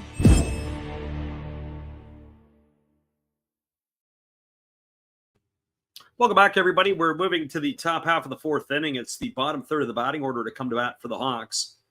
That means Kenta Imamiya, Richard, and Takuya Kai, the 7, 8, and 9 hitters. We were talking in the last half inning about how some of the NPB teams would fare playing in Major League Baseball, and I was going on and saying that I don't think that they would fare that well, except for maybe against some of the bottom feeder teams of the MLB. But even some of those teams are pretty darn good. And we have a pause here. You got to see this. Cody Ponce, the pitcher, had the grounds crew out in between the innings, and he took the rake and was raking over the front part of the mound. So he was getting it to his liking. So he gets the rake and he starts pulling it across. The umpires are looking at it there. That's got to be one of the best moments I've seen in a while. Just give me the rake, let me do the job. I'll put it the way that I want it to be, so where I can land. So Ponce is just going to be completing his warm-up tosses now as he is joined the maintenance crew to get this one ready. So here we go as we're back to the action. And the first pitch to Imamiya is a fastball that misses outside for ball one, and the count is 1-0. So 1 ball and no strikes to Imamiya. He grounded into a double play his last time up, as the right-hander delivers a fastball that goes all the way to the backstop, and now the count's 2-0. Well, Digger asked the question. He says, what would NPB teams do to their advantage? And I'll give you my thoughts on this. Thought number one is that fundamentally they play a much sounder game. As a fastball misses outside, and the count is now 3-0. In other words, they're able to execute their bunts. They do a really good job with their bunt defenses. They have first and third plays. The game can be far more entertaining that way. As the 3-0 pitch is delivered, it's a fastball taken for a called strike, and the count is now 3-1. That being said, the better physical athletes, whether it's the Dominicans, the Americans, the Cubans, whatever is found right now is in Major League Baseball. There's a fastball that misses down and away. It's going to be ball 4 to Imamiya. So I'll give you an example. That play that the shortstop back in the inning where the Hawks scored a couple of runs in that last inning, where the error was charged to the shortstop, Narama. He came in to make the play. He threw off one leg across the diamond. He threw it up the line. Just the arm strength of the shortstop. And you start comparing the top shortstops in Major League Baseball, Corey Seager, Tim Anderson, the two American players, even when Tatis was playing there a couple of years ago, Machado's arm at third base, just the difference in the way that they throw the ball across the infield. That could have been the difference between out and safe. Whereas, not that Narama doesn't field the ball well, not that he didn't make the play. He did throw it offline, which pulled the first baseman off the base, but the arm doesn't play out. You can see that. It's not 95 across the infield. It might be 89 or 88. And the difference is between safe and out. As that fastball swung on and lifted foul into the seats down the first baseline, and the count is 0-1 to Richard. And that's the other part, is that the NPB games are played a little different. NPB, they're going to nickel and dime you. They don't have the power game as Major League Baseball does. When you look at an MLB lineup, there are some teams this year that are going to roll 4, 5, 6 guys that are going to hit 20 or more home runs. Here's the 0-1 pitch. It's a fastball swung on and fouled away, and count now is 0-2. When you look at the NPB, there may not be 6 guys in each league that are going to hit 20 or more home runs. It's just fact of the way the game is, the way the game is played. And they play in generally smaller stadiums, not just for attendance-wise in the NPB, but some of the distances in the parks are a little bit smaller, especially the Homer Dome there in Tokyo at the Egg. When their balls leave that park like crazy. Here's the 0-2 pitch. It's a breaking ball that misses outside to Richard, and the count is now 1-2. So 1 ball and 2 strikes.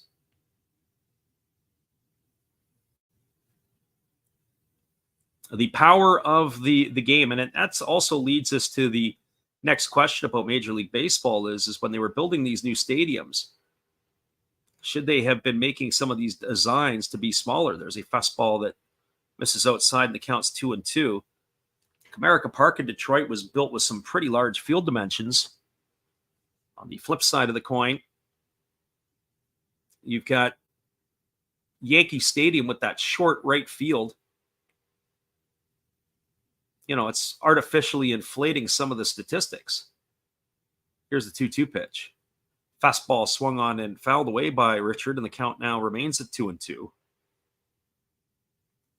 Friend Connor says if Roki and Yamamoto were pitching in every game for the hypothetical NPB team, there'd be a chance, but not much talent on the MLB teams. Yeah, basically, you would have to run those guys out on a regular basis. You'd have to almost take 5 or 6 of those players. There's a fastball that misses outside, and the count now goes to 3-2. You think of an NPB type of team, and they have the 6-starter rotation. How many players would be able to be on each team? There are probably 2 or 3 guys on every team as a starter that can pitch in the big leagues. Maybe not so much on the Fighters, and maybe not so much on teams like the Dragons. Maybe they've only got 1 or 2. But then where do they fit into the big leagues? And you think of stars like Yusei Kikuchi, who has been an all-star, yes, with Seattle, and he's having a decent year with the Blue Jays, but where does he fit on the baseball food chain? Does he have October stuff?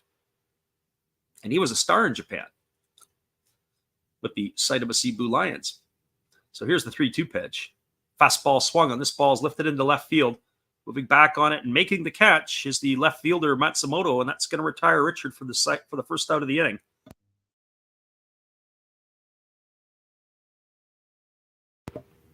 So 1 gone here, and that's going to bring up the catcher Takuya Kai. But one more point I'm going to make to this, and that is that what I do like about the NPB, and I say this time and time again, it's like watching college basketball in the United States. The college game, watching the pros in the NBA, they're just almost too good.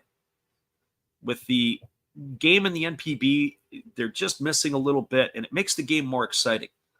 The bunts, the hit and runs, the steals. They just don't quite come up with the play. And there's a bunt right there by Kai, and he bunts it foul. And the count is 0-1. And so when I look at the NPB, it reminds me of how the college basketball would be played. Just make a couple of mistakes. They do a little bit of this. They do a little bit of that. Whereas in Major League Baseball, the players, they're far more refined in certain ways. Physically, also in terms of the things that they do. They throw harder on aggregate. They run faster. They're bigger, stronger. They can hit more home runs. But the game can be played differently in the NPB, and that's what makes it exciting.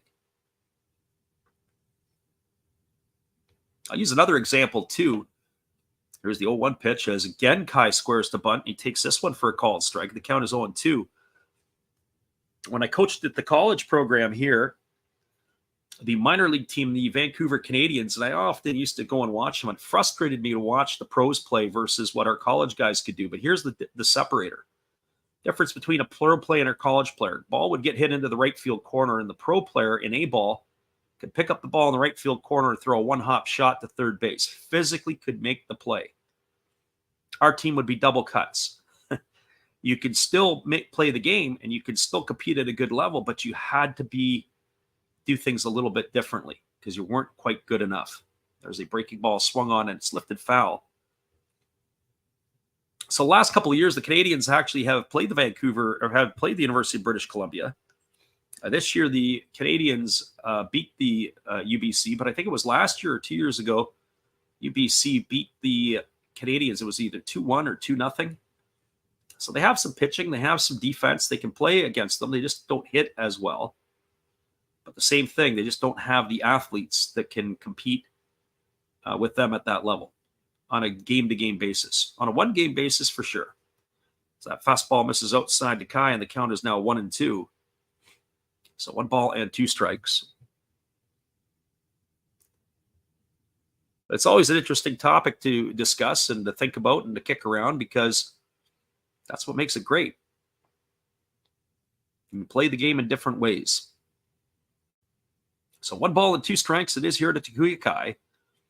Bats here with the runner Imamiya at first and 1 gone. Here's the pitch. Fastball swung on. This ball is lined over to the shortstop, Narama. Off to the races was Imamiya as he was moving on the pitch, and that's going to be a double play. That's going to go in the books. 6-3 to retire Kai. He's out for the second out. Imamiya gone for out number 3, and that's going to do it here in the 4th for the Hawks. No runs, no hits, no errors, and nobody left the board. We're moving to the bottom of the 4th inning. Your score is the Hawks 2 and the Fighters no score. Stick around, everybody. We'll be back with the call in just a few.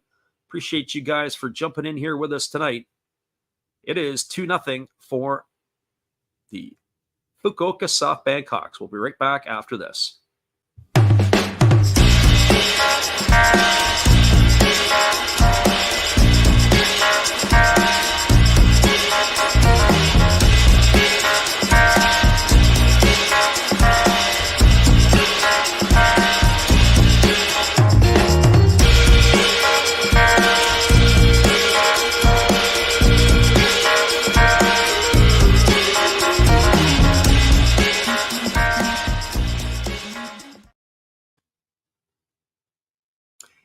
It is a 2-0 ball game, everybody. We'll be right back in just a few as we move to the bottom of the 4th inning.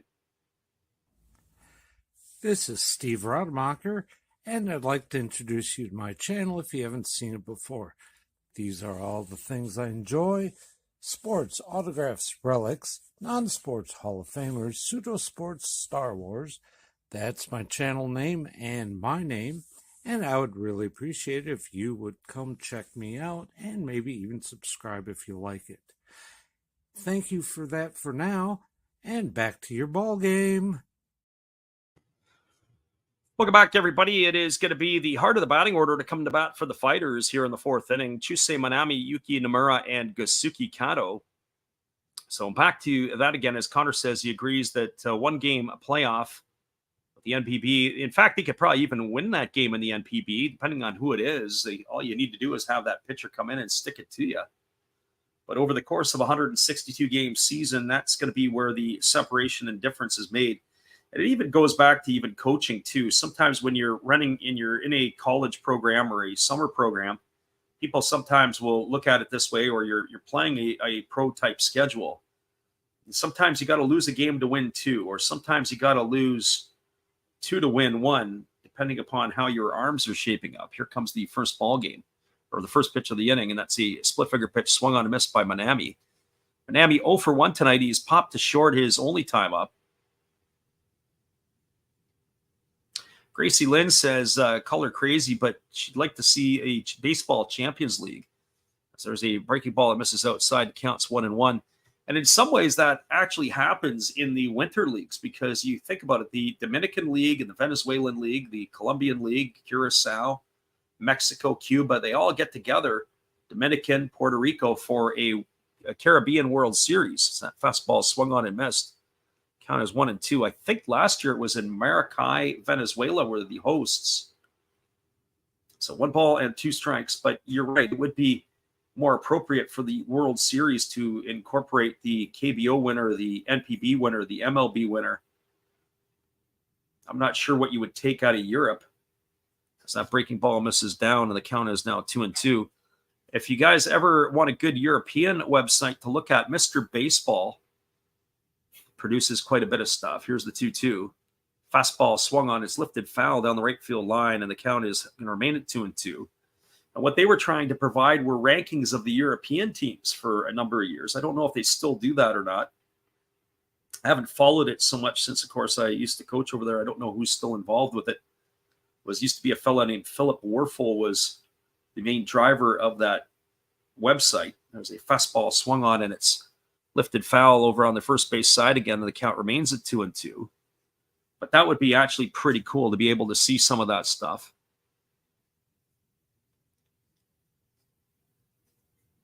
Dinger says, isn't that the World Baseball Classic? No, a little bit different, because what Gracie's suggesting is the club teams, whereas the World Baseball Classic is the national teams. As the breaking ball misses down, the count's 3-2.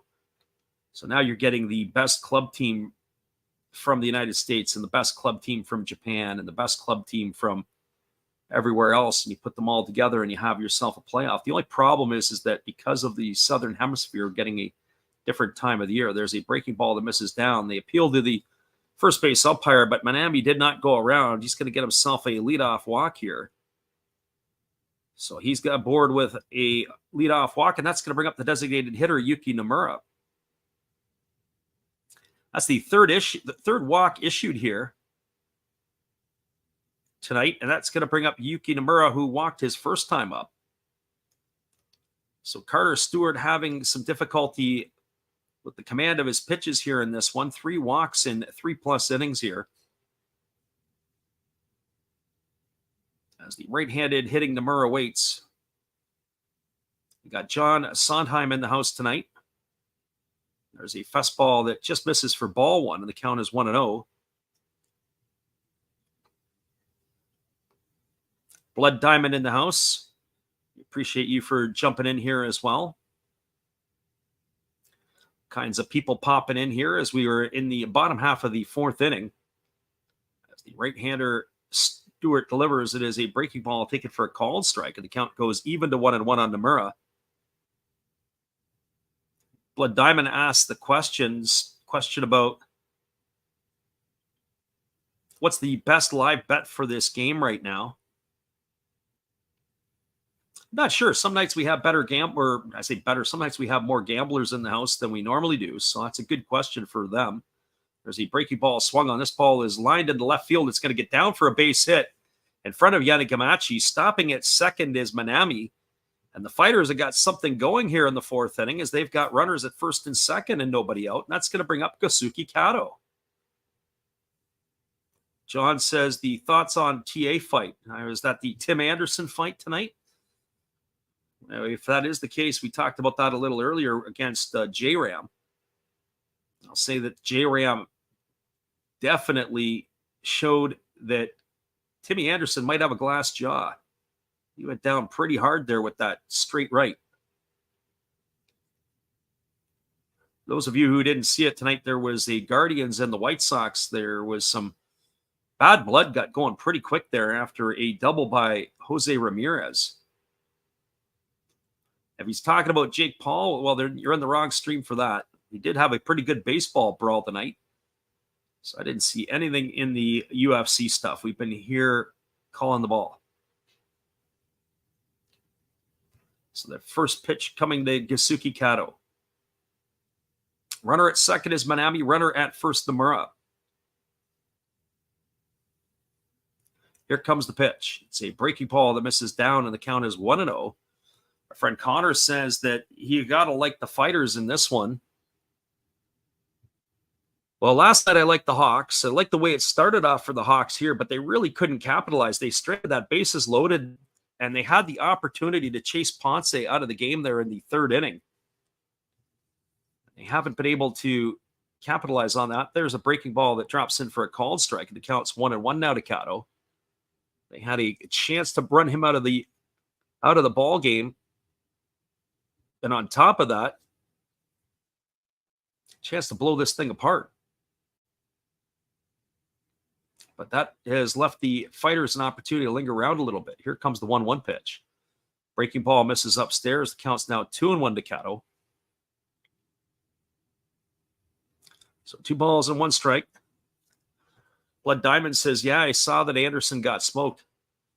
Ramirez with a 1-piece knockout, 1-punch knockout. Yeah, that was actually pretty good. I thought that I haven't seen that since Jose Bautista took it from Ronald Odor. That was a pretty good stiff right.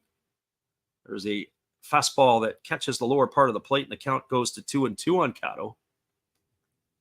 You know, you sometimes see baseball brawls, or at least I say the gathering of the players. Nothing really happens, but Tim Anderson, the way he put up his fists, I thought, oh boy, this is going to be interesting.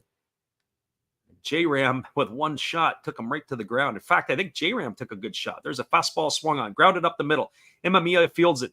He goes to second for one, back to first. It's not going to be in time. Kato is going to be safe at the back end. That's going to go as a fielder's choice. It's going to advance Manami over to third, so that's going to be fielder's choice 6-4 to erase Nomura at second for the first out of the inning. That's going to bring up the shortstop Taiki Narama. Our friend Connor says the Harper Hunter Strickland a few years ago with the helmet toss. Yeah, that was pretty good too.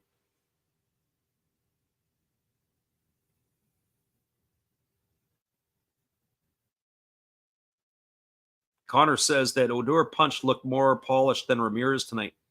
It did, but I have to say that I was actually surprised that I had to go back and watch that Ramirez punch again because I didn't think he'd hit him. It looked like at first I thought, how did he go down so easy? But it wasn't the punch. Although I have to say the Ronald Odor punch was pretty good, and then the hit on the head with the glove as he was going down was even better.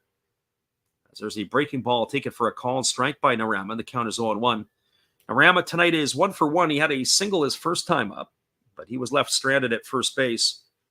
Runner at third is Manami. The runner at first is Kato. There's one gone here in the fourth inning.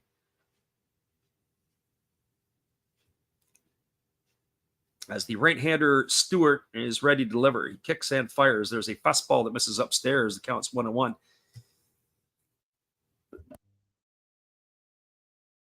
Nick Foster jumps in and says, how can you watch this game live? Well, you're listening to it live here, Nick. We appreciate you for stopping in. One of the things that we've done is we just activated our channel memberships. We don't have it up yet, but we are kind of getting tired of having to tell everybody where this can be done live. And so what we're going to do is we're going to put a list of all the things that where you can find the game live. And then you can search it out on your own, but it's going to disrupt the continuity of the action of the game here. So if you go back and listen to some of our other streams, we used to give that out on a regular basis, but now you can become a member of the channel, and we'll provide you all that information, and you can hunt it down from there. So there is a breaking ball that misses down to Narama, and the count is now 2-1. There's a fastball swung on his tap foul over on the third base side, and the count is now 2-2. We generally get people come in and they ask, we go through how to find where the games are at. The next thing you know, we never see them again. Now, we do provide a service, but we also provide a service for the people who are here that are listening to the events of the game, which is the old school radio broadcast. 2 balls and 2 strikes to Narama. Runner at third, Manami. Runner at first, Kato. They're one gone here in the fourth inning. The crowd is starting to pick up the pace here for the Fighters, urging them on, looking for their first run of the ball game. As the 2-2 pitch is on the way, there's a fastball that is swung on, and it is lifted foul over on the third base side, and the count keeps the count at 2-2. As I said, we just activated our memberships yesterday. So what happens is it'll allow people to be able to go hunt them down. And then depending upon where you live, it's a little bit different. If you're in the States, if you're in Europe, if you're in Asia, there's different accesses to the games, but we'll give you some options. We haven't posted it yet, but I will say in the next 24 hours, I'll have a full list of stuff up that we know of, and then we can update it from time to time from there. Some of them are free. Some of them you have to pay for. Some of them you better make sure you've got your virus protection up to date on. Gracie says, it doesn't matter the sport. I always prefer to listen to the radio broadcast over a visual telecast any day. Well, we appreciate Gracie for being in here tonight and everybody else. Here's the 2-2 pitch. Stewart delivers a fastball that misses down. It's now 3-2 to Narama.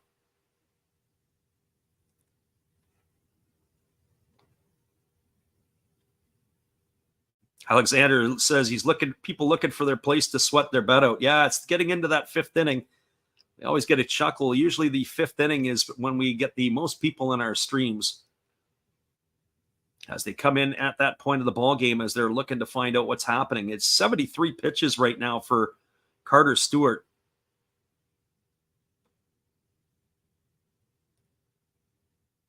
Our friend Jesus Christ is in the house tonight. Thank you for stopping by and for all the work you do. So 3 balls and 2 strikes to Narama.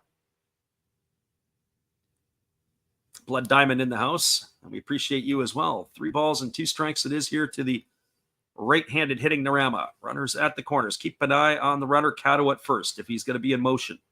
Here's the pitch. Breaking ball that is taken for ball 4.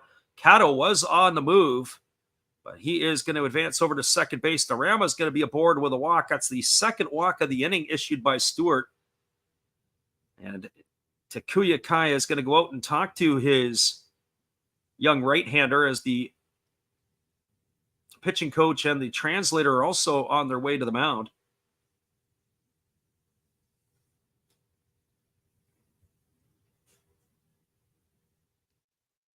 So bases are full of fighters. This is the second time they've put together a threat. They also had one in the second inning. Anami's the runner at third, the runner at second, Kato and Narama at first.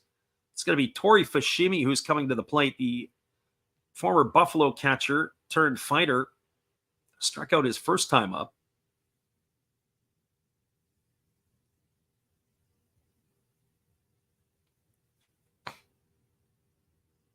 So Tori Fushimi comes to the plate.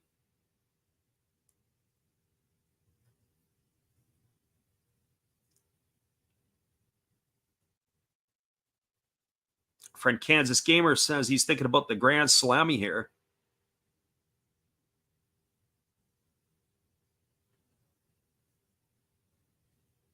Interesting. Gracie Lynn says that J-Ram did it to Anderson because he's been disrespecting the game for a while. Interesting.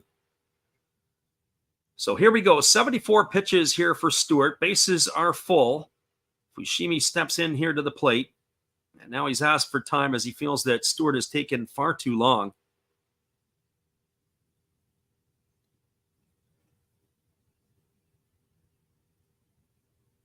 I have to say that play with J-Ram and Tim Anderson. Tim Anderson has had a little bit too much to say lately. There's a fastball swung on. This ball is grounded over to second. They throw to first. The only play is to first. That's going to get a run in. It's going to be a fielder's choice. It's going to retire Fushimi 4-3 on the putout. Or it's going to be a ground out 4-3 on the putout. He's going to pick up an RBI. He's going to be the second out of the inning. Coming in to score is Manami, the first run of the game for the Fighters. They cut the lead in half to 2-1. Kato has advanced to third, as Narama has advanced to second. That's going to leave it all up to the center fielder, Ryota Isobata.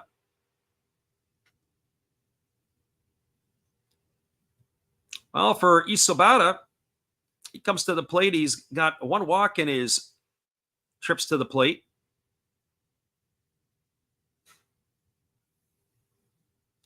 Runners at second and third with 2 gone. He bats from the left side. Here comes the offering from Stewart. It's a breaking ball swung on and missed. The count is 0-1. So no balls and 1 strike to Isobata.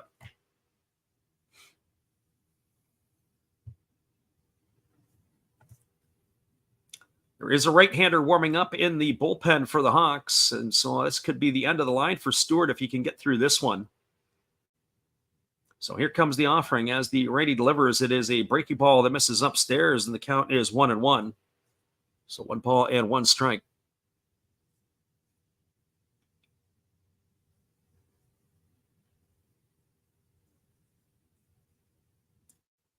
Right-hander Stewart working to the belt. Gets the sign from his catcher, Kai, and now delivers. It's a fastball swung on. It has popped up into foul territory on the first base side. Moving over is Momori, the second baseman. He's going to make the catch, and that is going to do it as Isobata is going to be retired for the third out of the inning. But the Fighters get a run. They cut the lead in half. It is now 2-1. 1 run in the inning on the benefit of 1 hit. There was no errors, and there were 2 runners left aboard. We're now through 4 complete. And the score is the Hawks 2 and the Fighters 1.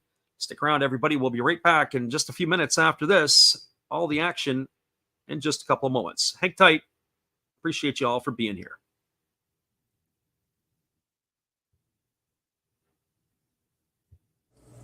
Steve here from outside his refrigerator that a lot of you like so much. So let's go inside. There's my hot sauces and other stuff. Let's see what we can do here for Freddie. Awesome game, Freddie. Keep up the good work. We love the baseball. So why don't we rip open Garbage Pail Kids just for you and the listeners. Large Marge, she belongs in the fridge. Liberty Libby, well, she belongs down here on the beer. Apple Corey, hey, he's pretty cool. Put him on that beer up here. And Target Margaret. All Series 3 Chrome Garbage Pail Kids. Freddie, back to you in the game, and everybody else, please enjoy everything he does and tip him nicely. Appreciate you, Steve, and the support you give to our channel. In turn, we support Steve Rademacher. Be sure after the game to go check him out. He's got all kinds of crazy stuff, including the fact that he does a stream from his fridge for you guys tonight. You guys were, some of the people that were in the chat were chuckling about it a couple of weeks ago.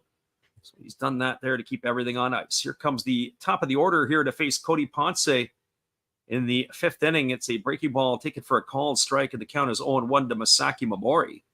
Momori, Yanagamachi, and Makihara here to face the right-hander Ponce, and it's a fastball that misses down and in, and the count goes to 1-1.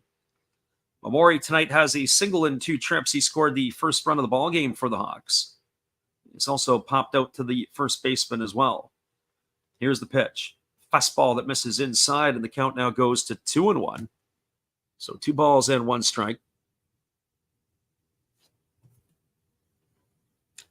Friend Gracie Lynn says, I hope Tim Anderson isn't injured too bad from that one punch, as there was a fastball that swung on and fouled away. I would have to say that Timmy Anderson is probably, his ego is probably the one that's going to be hurt more than anything else.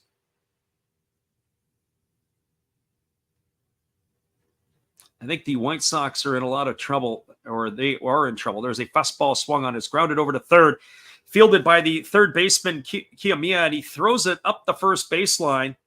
And that is going to be it's going to be safe for Momori at first. Pulls the first baseman off of the bag, which was Gunji. I don't know, even if he would have made a good throw, if they would have been safe or not. We're going to have to get a look on the replay. But Momori is aboard here. We'll get a look again. Momori does a good job. He slaps the ball the other way. The third baseman, Kiyomiya, had it. He was able to make the throw, but it pulled the first baseman, Gunji, off the base. We're going to give it an error to the third baseman, and that is the defense of the Fighters showing up again. We saw them play a couple of weeks ago against the Buffaloes, and their middles made 3 errors in the ball game, and here that's their second error. That's tough. Jesus Christ, says a tough throw from third. Yeah, I think if his footwork was a little bit better to get around, a little bit quicker feet, he might have been able to get underneath himself to be able to complete that throw. But that is the second error of the ball game as they have scored it. Only 2 hits here for the Hawks in this one. As Ponce fires over to first, and diving back is Momori.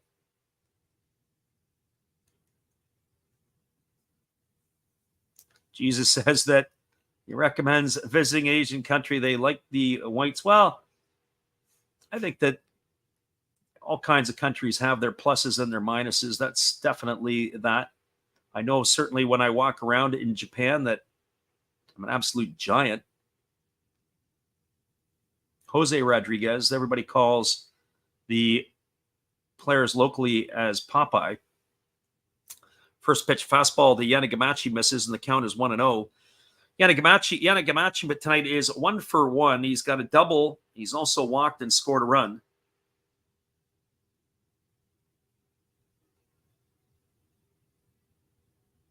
So Yanagamachi again waiting here, and Ponce again throws over to first base. Diving back in time is Momori once again.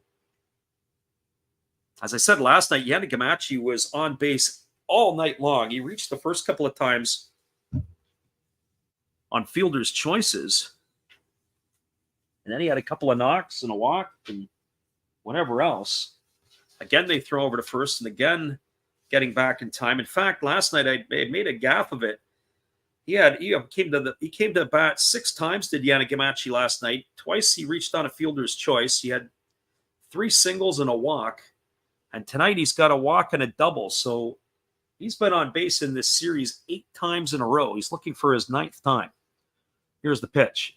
Fastball taken for a called strike, and the count is 1-1. So Yanagamachi living on the base paths for the Fukuoka SoftBank Hawks. I'd have to see what he did on Friday night. We didn't do these ones.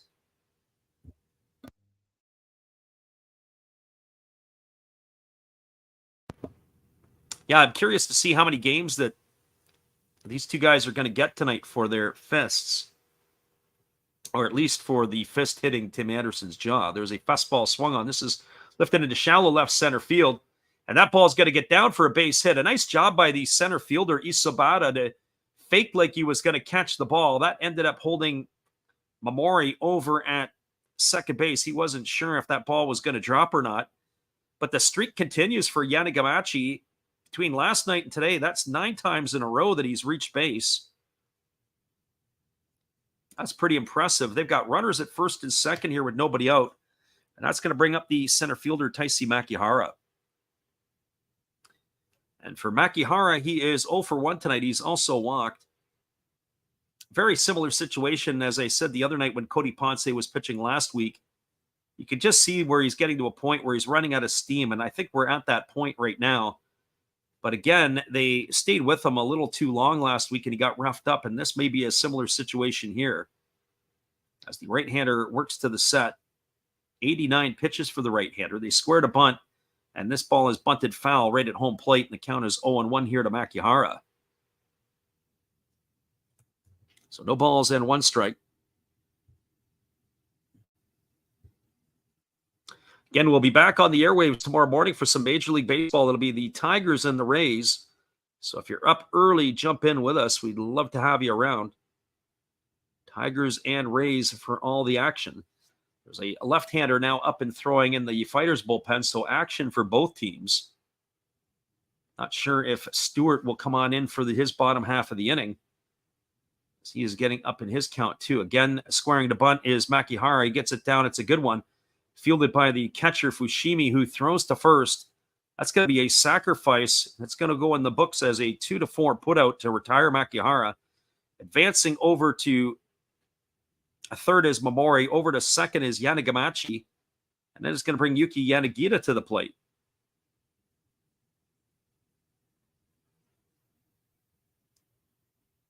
So it'll be interesting to see how the big boss handles Yanagita. They do have Kazuki Kondo on deck.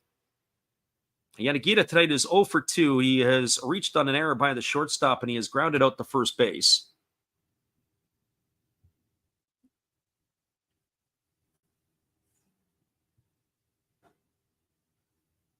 So Yanagita waggling his bat, waiting here on the offering from the right-hander Ponce, who kicks and delivers.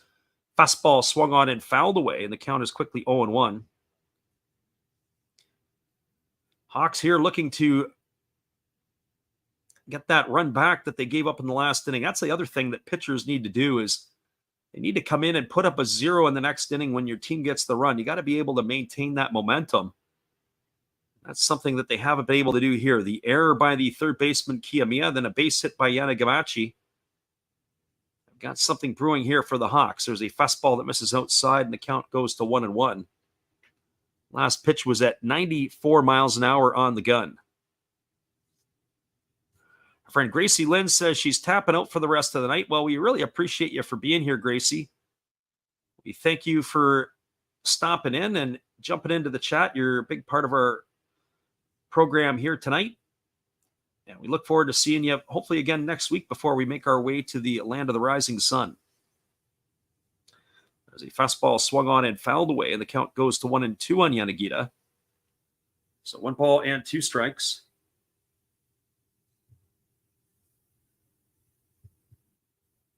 Yanagita, the left-handed stick, gets himself set in the box.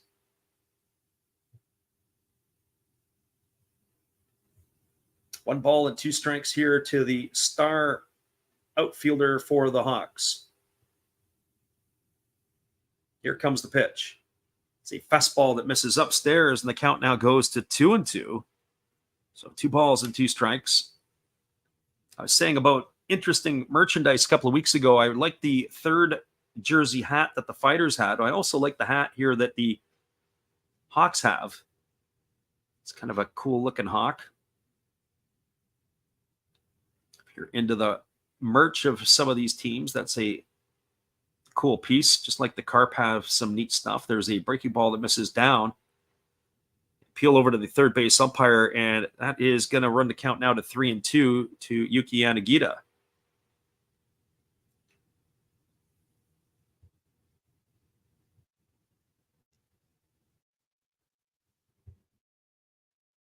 After this game is over, when we do complete it later on, we'll give you a full recap of this one and also of all the games that are going on around the NPB. So if you guys are still up late with us, stick around for all that. Here comes the 3-2 pitch as Ponce gets his sign from his catcher, Fushimi. The pitch is on the way. It's a fastball swung on and missed. Yanagita goes down on strikes. He's gone for out number 2. That's a big strikeout here by Cody Ponce, and that's going to leave it all up to the designated hitter, Kazuki Kondo.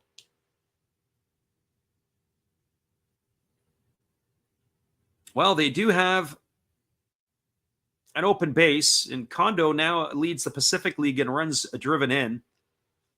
Right now, he's got 2 walks tonight.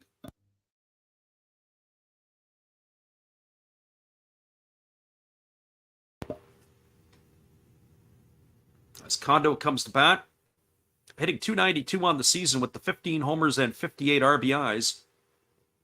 And they're out to discuss what they're going to do with him here as the pitching coach is on his way to the mound with the translator. I wouldn't bat an eye if they hold up 4 fingers to put him on.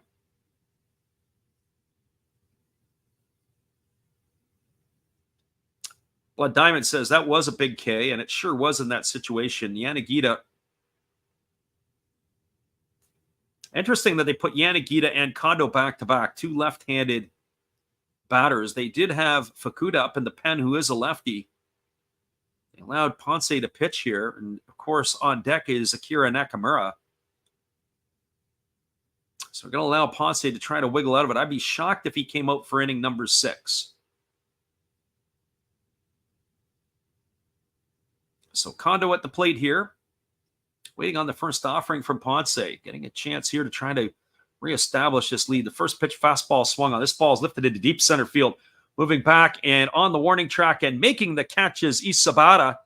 And that is going to do it as Ponce is pretty pumped up about that.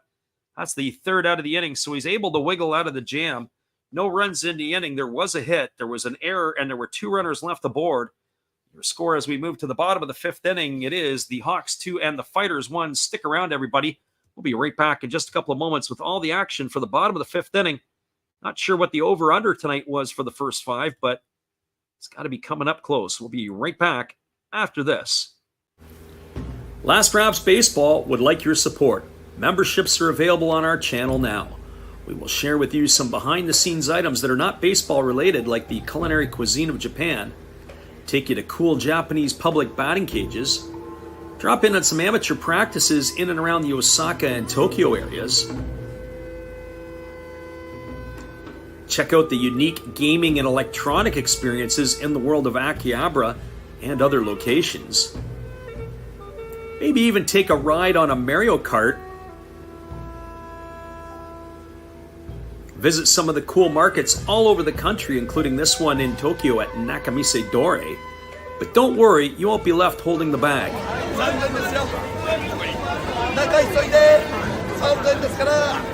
Members can enjoy becoming a part of the channel.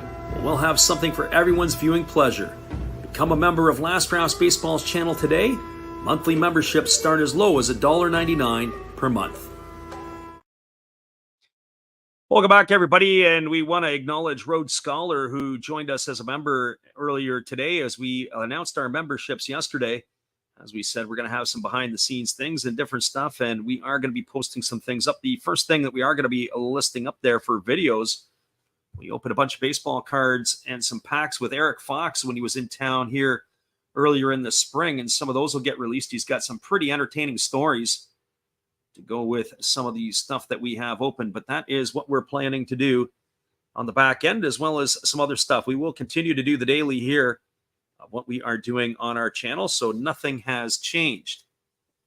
Our friend God is great in the house here, and we appreciate you for being here again, as I look forward to catching up with you in Japan as well. Here's the first pitch. It's a fastball that misses upstairs. The count is 1-0 to Yuya Gunji.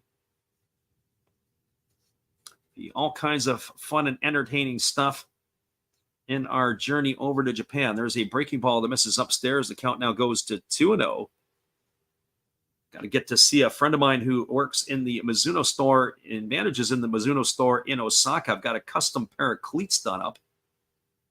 Anything over 10.5, you pretty much have to get custom made for our North American audience. Here's the pitch. It's a fastball that misses upstairs, and the count is now 3-0 to Gunji. Gunji, Matsumoto, and Kiyomiya here to face Stewart in the 5th inning. It's the top of the order. Right-hander here is at 81 pitches, and the pitch is on the way. It's a fastball. It's taken for a called strike. The count now goes to 3-1. So 3 balls and 1 strike it is. And the pitch on the way, it's a fastball that misses upstairs. That's going to be ball 4, and Gunji's going to be aboard with a walk.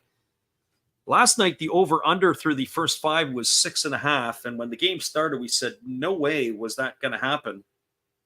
I think if 6.5 was on the docket for tonight, I would have been leaning toward the under in this one, but still not out of the woods yet. Carter Stewart has struggled here in the last couple innings.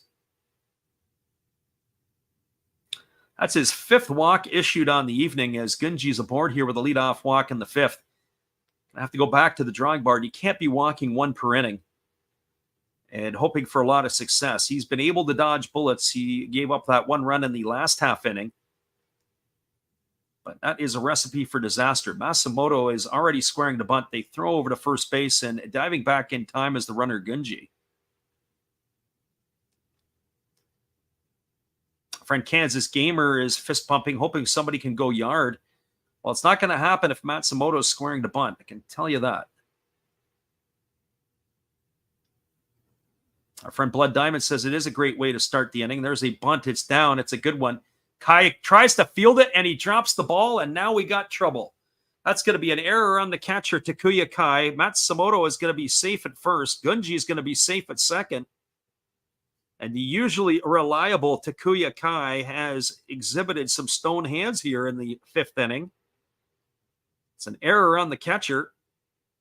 That's going to bring up the 3rd baseman, Kataro Kiyomiya.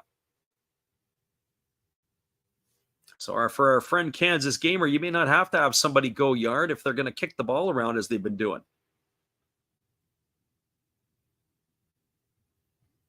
So runners at first and second, Kiyomiya striding to the plate.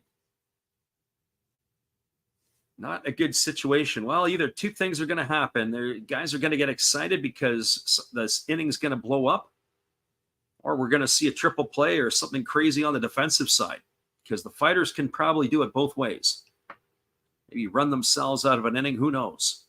Well, Kiyomiya here is 0 for 2. He's struck out and grounded out. He's 2 times to the plate. There's going to be some entertainment happening here for sure. Here comes the pitch. It's a breaking ball swung on, and this ball is lined foul into the seats down the right field line. And the count is quickly 0-1 to Kiyomiya. Our friend Kansas Gamer says you take that back. Yeah, the fighters can do some good things, and they can do some erratic things. And this could be one of those situations. Probably hit the ball right on the screws and line into a triple play. Something crazy. Here's the 0-1. There's a fastball that misses down and in. That's a great stop by the catcher, Kai. It keeps the count now at 1-1. So 1 ball and 1 strike.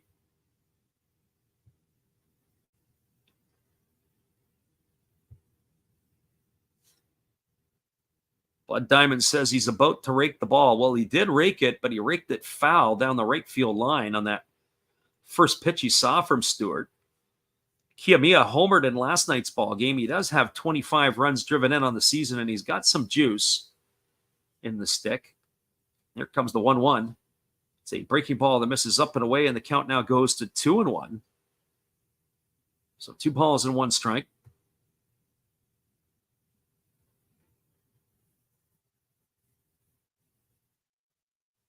This is the second inning in a row. The Fighters have had their opportunities, as they've got runners at first and second. Nobody gone here. Surprised they actually didn't bunt here. I know that Kiyomiya is the 3-hole hitter. There's a breaking ball that misses upstairs. It's now 3-1. But when you look at the Fukuoka SoftBank Hawks, they bunted their 3-hole hitter. They had no shame in asking Taisi Makihara to square around to drop a bunt. Just the big boppers, Yanagita and Kondo, couldn't deliver.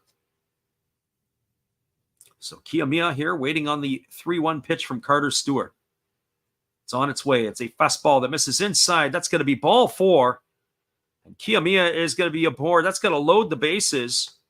Kiyomiya to first, Matsumoto to second, and Gunji over to third. And that's going to bring Chusei Manami to the plate with the bases loaded and nowhere to put him. Takuya Kaya is going to head out to the mound as they're going to have a full-on conference with the young right-hander. And out comes the pitching coach.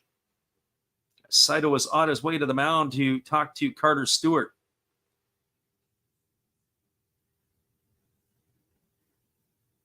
So Blood Diamond said, what did he say when the inning started? And our friend Kansas Gamer is pumping his fist as well, looking for the grand slam. Connor also a big supporter of Chusei Manami. A Chusei Manami salami could be the way it operates.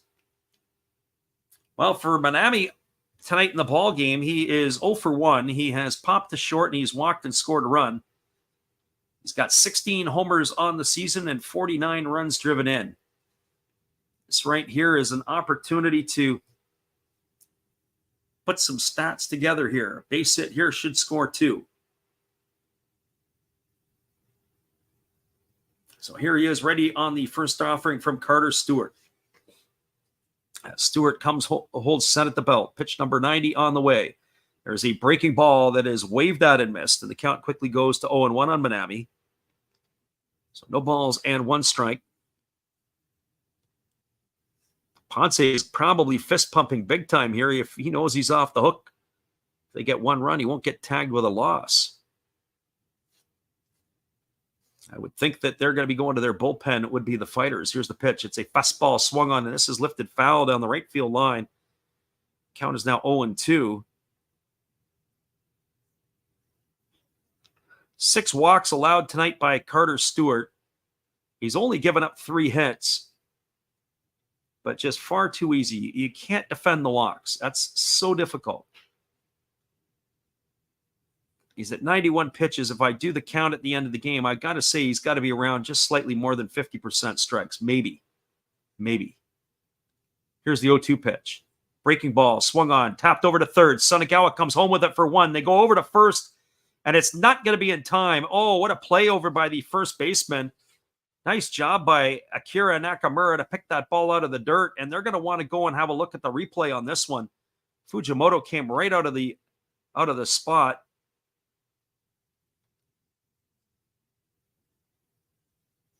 Nice job there. Our friend on Twitch is asking if we can find audio or visual for the Dragons game. Nope, don't have any information for you on that one, other than the fact that the Dragons are playing the Swallows, and the score is 2-0 for the Swallows in the top of the 3rd inning. Don't have any audio on it for you there, unfortunately. So that is at least 1 out. So it's going to retire Gunji 5-2. He's gone for the first out of the inning. It advances Matsumoto to 3rd and Kiyomiya over to 2nd. And we're waiting. We're going to get a look at the replay here. And oh boy, that is going to be close. I'll try to make the call for you here. I think he's out. I think we're going to have a double play on our hands here. When they come back, you're going to see the right hand go up, and Manami's going to be retired for the 2nd out. We'll get a different angle on it. Yep, that's an out. I do believe that. We're going to see what's going to happen when the umpires come out. I don't think this is going to take that long. I'll even put it in my books as a double play of 5-2 to 3.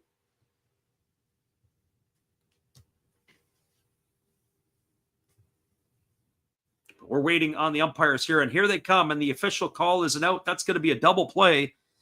So Gunji retired at the plate for one, and back at first base, Manami retired. So the 5-2-3 double play, that's going to allow Carter Stewart potentially to wiggle out of this jam. Matsumoto is the runner at third, Kiyomiya the runner at second, and it's going to bring Yuki Nomura to the plate. And for Nomura, he has been on base twice tonight. He has walked and he has singled.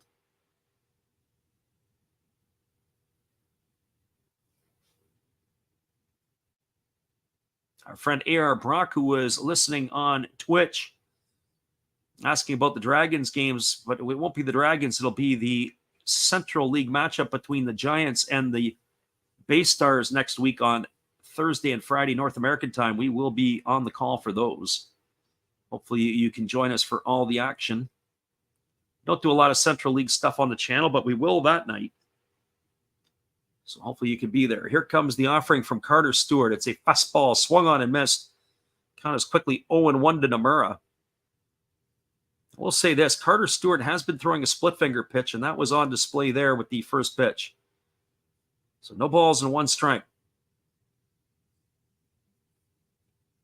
Anonymous says still 2-1. Yes, it is. The Fighters are threatening. Runners at second and third, 2 gone here in the 5th inning. They just rolled themselves into a double play. Here comes the pitch. Fastball swung on. This ball is lifted down the right field line. If it stays fair, it could be trouble. This ball is going to be caught by Yanagita. Or is it on the short hop? Did he take it? Let's see what happens there if he's going to come back again. No, it looks like he may have got that one. No, he did get it as the third out of the inning. I had to take another look at that one. It looked like Yanagita got it on the short hop, but nope, it's going to retire Nomura for the third out of the inning. The Fighters load the bases with nobody out. They threaten, but they don't score. No runs in the inning, no hits. There was an error, and there was 2 runners left aboard. We're now through 5 complete. Your score is the Fukuoka SoftBank Hawks 2 and the Fighters 1. We'll be back in just a couple of moments with all the 6th inning. As we like to say, this is Japanese halftime. We'll be right back in just a moment because it's an extended break here. We'll put the music on loop. We'll get a drink. We'll come back and join you in just a few.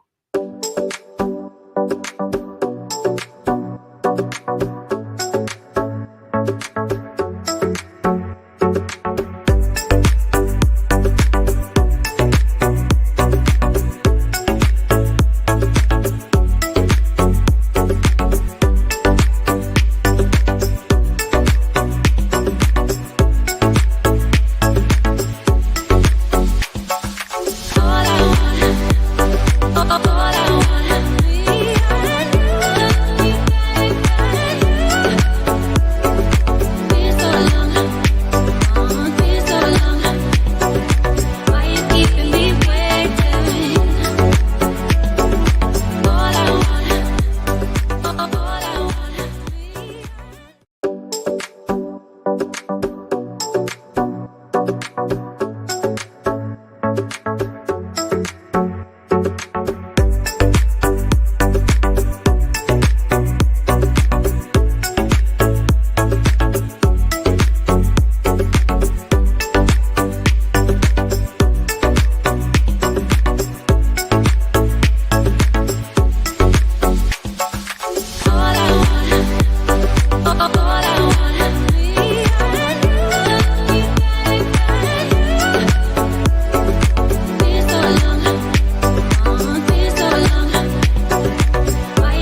Welcome back, everybody. This is going to be the end of the night for Cody Ponce, and they are going to go to the bullpen as Brian Rodriguez is coming on in relief.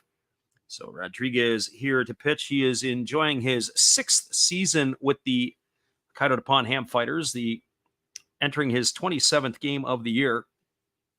He's got a 1-3 record. He has worked 22 2/3 innings. He's allowed 24 hits. He's walked 9 and struck out 9. And he has got an ERA of 2.78. So the big, hard-throwing right-hander on in relief of Ponce. He is going to be facing Akira Nakamura, Kenta Imamiya, and Richard, at least the scheduled hitters in the lineup here in the 6th inning. That was quite the stroke of luck. The Hawks were dodging bullets there in their half of the inning. Our friend Tyler in the house tonight. And Tyler, we were talking about you earlier. Glad you could make it in. Last night when the Fighters went up 6-2, you were crying in your beer, and I think you went to bed early because you had the Hawks. All you needed to do is stick around for the 5th, 6th, and 7th innings, and it would have made the whole lot of difference for you. But we're glad you're back in the stream tonight. Last night he had the Dragons and the Hawks on money line, he told us. He was kind of whimpering a little bit because the Hawks were getting punched out. And Tyler missed the comeback. There's a first pitch fastball taken for a called strike, and the count is 0-1 to Akira Nakamura. Right-hander kicks and delivers. It's a fastball taken for a called strike, and the count now is 0-2. Nakamura tonight had popped to the catcher and grounded to second in his 2 trips. We said the same thing. We said when he wakes up in the morning, he's going to be feeling like he's hungover, but that'll take care of the hangover with a couple of victories there. Fastball at 95 miles an hour just misses off the outside corner, and the count now goes to 1-2 on Nakamura. Amazing. This ball game here, a 2-1 game tonight, yet that game 11-6 last night went for about 3.5 hours. This one here, 2-1, and I just have a feeling we're going to be on a similar pace. There's a fastball taken for a called third strike. Nakamura stood there like the house by the side of the road. He watched that one go by for out number 1. That is going to bring up the shortstop in Kenta Imamiya. Well, for Imamiya tonight, he's grounded into a double play and walked his 2 trips to the plate. The right-handed hitting shortstop, batting .230 on the year with 5 homers and 24 runs driven in. Waiting here on the first offering from the righty Rodriguez, who delivers a fastball outside. The count is quickly 1-0. Alexander Leggett says he's rooting for the Fighters just for the Fox ears. There's a lot of Fox ears out tonight, especially when we get to that 7th inning stretch. There's a fastball swung on. This ball's lifted into deep right field. This ball's going to be trouble. Manami back at the wall, and this ball is gone. A home run into the bullpen. An opposite field blast by the light-hitting Kenta Imamiya. That's going to be his 6th homer of the year. And the Hawks have restored their 2-run lead here in the 6th inning off of that blast off of Brian Rodriguez. The score now is 3-1 for Fukuoka.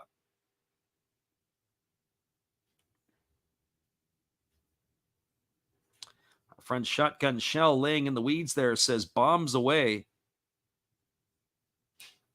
3-1 now for the Hawks. Well, that's going to bring up the third baseman, Richard. As he is 0 for 2 tonight. He has flown to center and flown to left. There's a fastball that swung on and tapped foul over on the third base side. The count is quickly 0-1. Tyler has joined the stream right on cue tonight. Just in time for the Hawks to start producing. There's a fastball that Richard checks his swing on and fouls away, and the count is 0-2.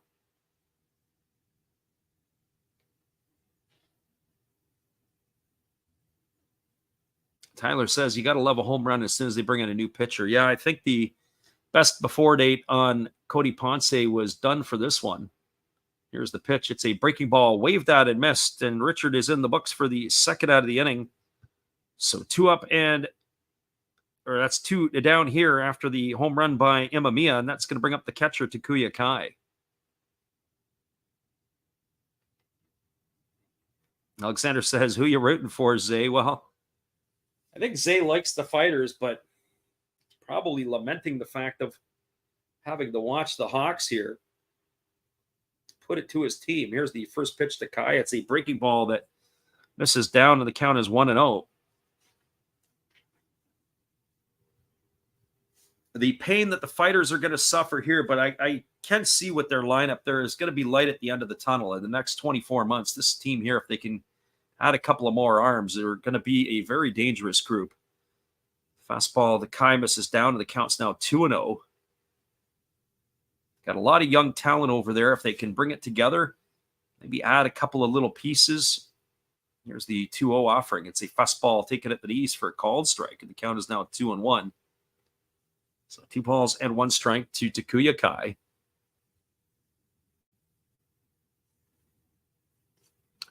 Thank everybody who has tuned in here tonight. We welcome everybody to listen to the stream. We appreciate you guys for being here. There's a fastball that misses down, and the count now goes to 3-1. If you're new to the stream, don't forget to hit that subscribe button. And also, don't forget to give us a thumbs up if you like what's going on. Or even if you don't like what's going on, give us a thumbs up anyway. May not be your team that is in the lead, but hopefully you can stick around and come on back again. There's a fastball taken for a called strike, and the count is now 3-2. We do appreciate the audience that we've had here for this one tonight. Reminder, we're going to be back on the airwaves tomorrow for the Tigers and the Rays tomorrow morning. We'll do an MLB game, and then we're going to do 3 MLB games this week, Monday, Tuesday, Wednesday. It's going to be the Angels and the Giants. On Thursday, we're going to do a NPB game between the Giants, being the Murray Giants, and I believe it's the Bay Stars. So there's a fastball swung on, grounded over to second, fielded by Cato, throws to first, and Kai is going to be retired on a ground out 4-3. But they get a run back to the Hawks in the inning. They had the home run by Kenta Amamiya, and that is going to make the scoreline 3-1. 1 run, a 1 hit, no errors, and nobody left the board.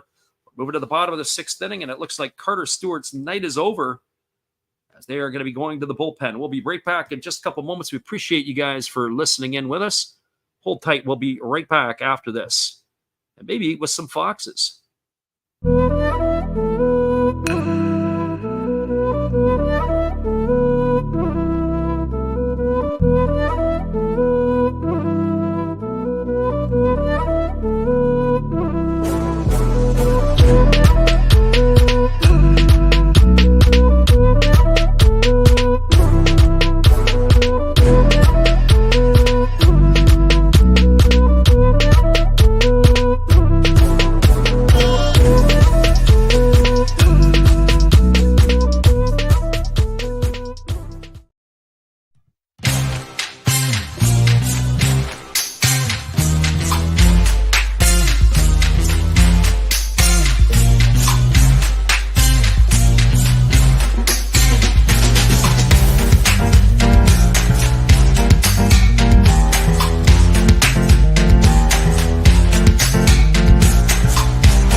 Welcome back, everybody. It looks like we're going to have ourselves a pitching change, and so we'll get that updated for you here in just a moment as soon as it becomes available.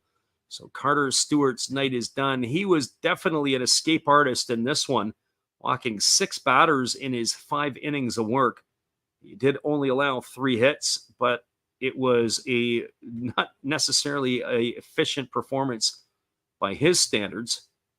So we are going to the bullpen here. We're going to just wait and see who the Hawks are going to be leaning on. It's going to be Gasuki Kato, Taiki Narama, and Tori Fushimi to come to bat. It's going to be a left-hander who's coming into the ball game. This is going to be number 56, Tara. As he is coming into work, he's getting his instructions here from Takuya Kai. So Fumamaru Taru, seen him a few times this year. This is his 34th appearance. He's got 2 wins and no losses. He has pitched 26 innings. He's allowed 17 hits, walked 7, and struck out 23. But more importantly, he has an ERA, a sparkling ERA of 1.04. So the soon-to-be 24-year-old on in relief here to face the 6, 7, and 8 hitters in the batting order for the Fighters.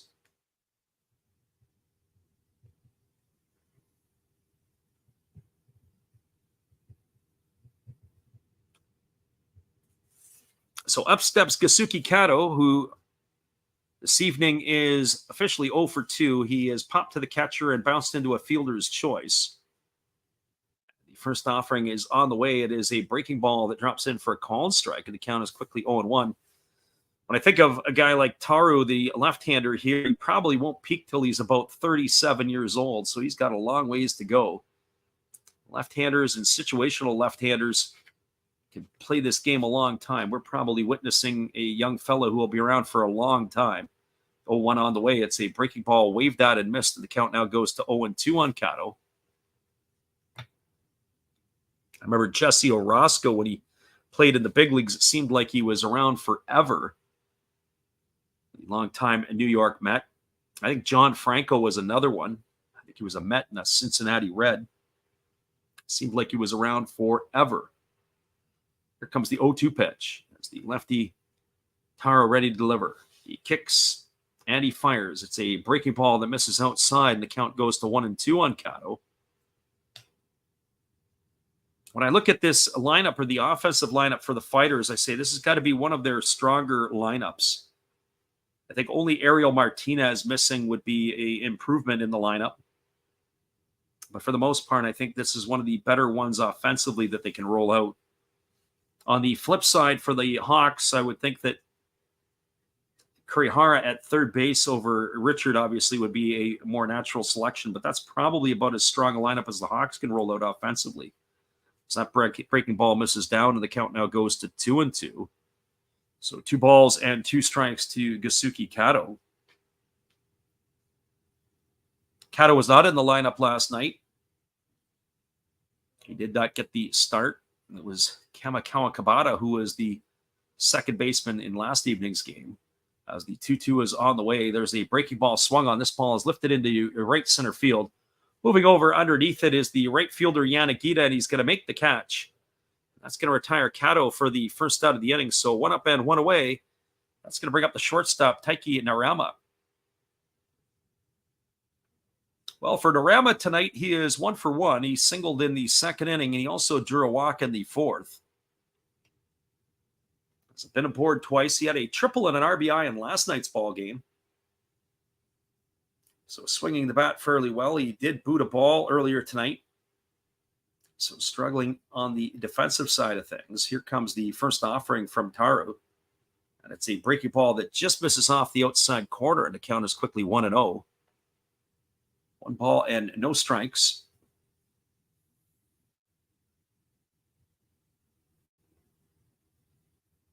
The lefty Taru working set to the belt, ready to go again. Here comes the pitch. Fastball swung on, grounded past the diving third baseman Richard into left field, and Narama is going to be aboard for the third time here tonight. He's got himself a 1-out single, and that's going to bring up the catcher Tori Fushimi. Well, for Fushimi tonight, he is 0 for 2. He does have an RBI. He drove in the only run of the ball game as he knocked in Chusei Manami back in the fourth inning. He's also struck out in his other at-bat as he comes to bat here.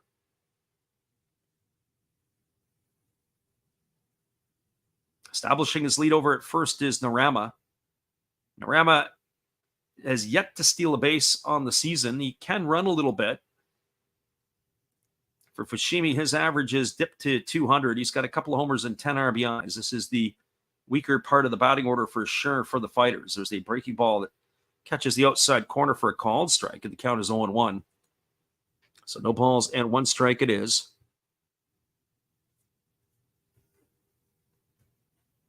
Appreciate the good crowd that we have on here tonight. We've had, say, Saturday night on the Last Raps Baseball Radio, or the radio network, our YouTube network on the airwaves, our old school radio broadcast. Here's the 0-1 pitch. Fastball swung on, its chop foul down over on the third base side. Count now goes to 0-2 on Fushimi. Friend Gabriel in here as well. We appreciate you. We saw you in here earlier. I don't know if we acknowledged your presence. We appreciate you for listening in and hanging out with us on this one. So no balls and 2 strikes to Fushimi. Gabriel says he's new in here. Yeah, we're glad to have you in. Appreciate you for listening. Check out the stream as it moves along. We got 3 more games next weekend, and then we're going to be taking a hiatus from the NPB and everything else, but we are going to be producing some videos from Japan. So hopefully you'll be able to see some of the stuff that we're doing when we're over there, and then we'll be back in the call in early September, pretty much to the end of the year, as that breaking ball misses outside and the count is 1-2. As we will be making the calls all through the month of September and into the playoffs. Last year, I think we did 4 of the 5 or 5 of the 6, what was it, Japan Series final games. So we would like to be on the call for those again this year as well. So 1 ball and 2 strikes as the left-hander works to the set position. And they throw over to first base, and diving back in time is the base runner, Narema. We often throw it out. We ask, we know where some of the people are here. Don't know where everybody's at. I'm not sure where Zay calls home. I think Zay, if I'm not mistaken, calls Cleveland his home, or he's in the Cleveland area. I think Alexander Leggett is in Washington, D.C. We know the living room is in Windsor, Ontario. I know our friend Bill Shotgun Shell, he's down in California somewhere, as is CV Baseball Card Collectors, some of the folks who do listen in.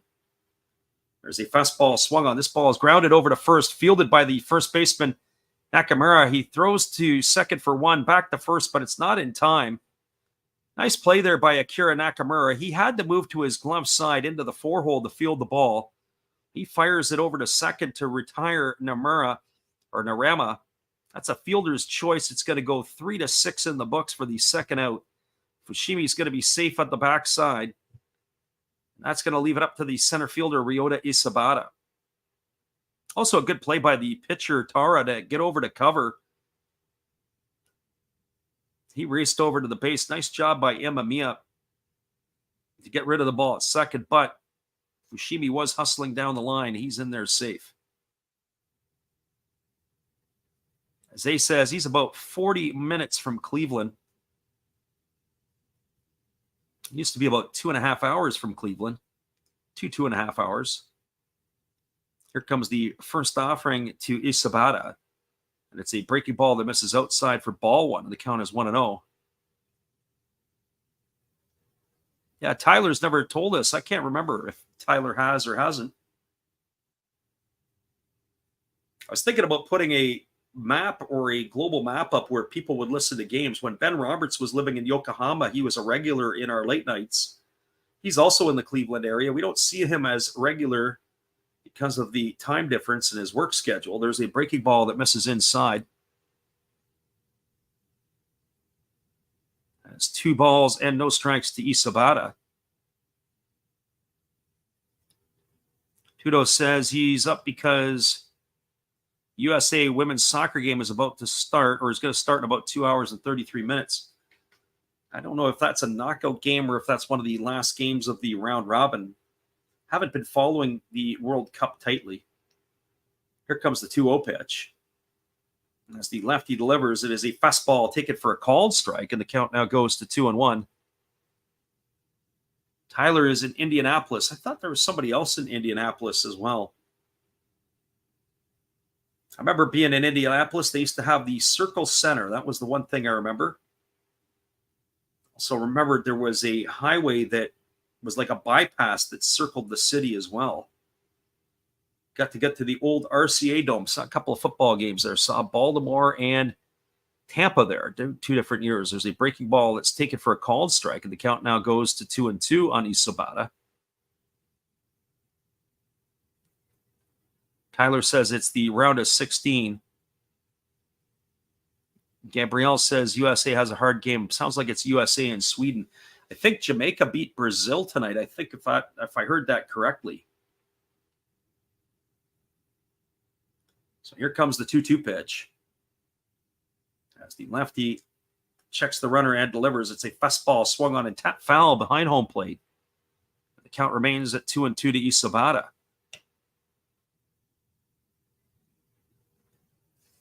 Tyler says, yeah, Highway 465. It's a circle around the urban area. Yeah, downtown used to be like a circle center, and they used to have like a lot of bars, and you would be up on like the second, third, fifth floor, whatever it was, of these buildings, and you would walk across crosswalks to go from one bar to another. Crosswalks that were above the road. That's what I remember about it. It was crazy. Saw a couple of bands that were in, and you could go to one restaurant bar, and it would be a rock band. You go to another one, it was a country band. There's a breaking ball swung on. This ball is lined right to the glove of Richard at third base. And that is going to do it here for the Fighters. Nice play by Richard. If that would have got through him, I might have scored Fushimi all the way from first. But that is going to retire Isabata for the third out of the inning. There was no runs in the inning. There was a hit. There was no errors, and there was one runner left aboard. And based on my books here tonight, that's 8 runners left aboard for the Fighters so far through 6. Your score is the Hawks 3 and the Fighters 1. We'll be back with the call at the top of the 7th. Appreciate you guys for being here with us. For us on the call here tonight, we'll be right back.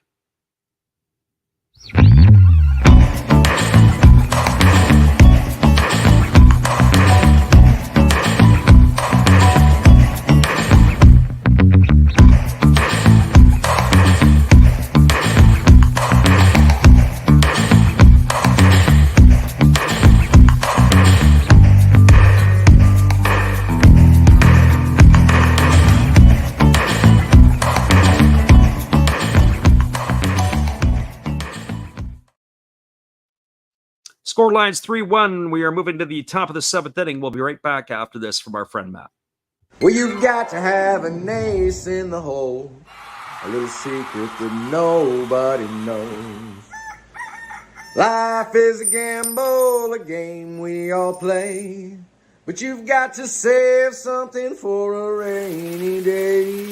You've got to learn to play your cards right if you expect to win in life. Don't put it all on the line for just one roll. You've got to have an ace in the hole.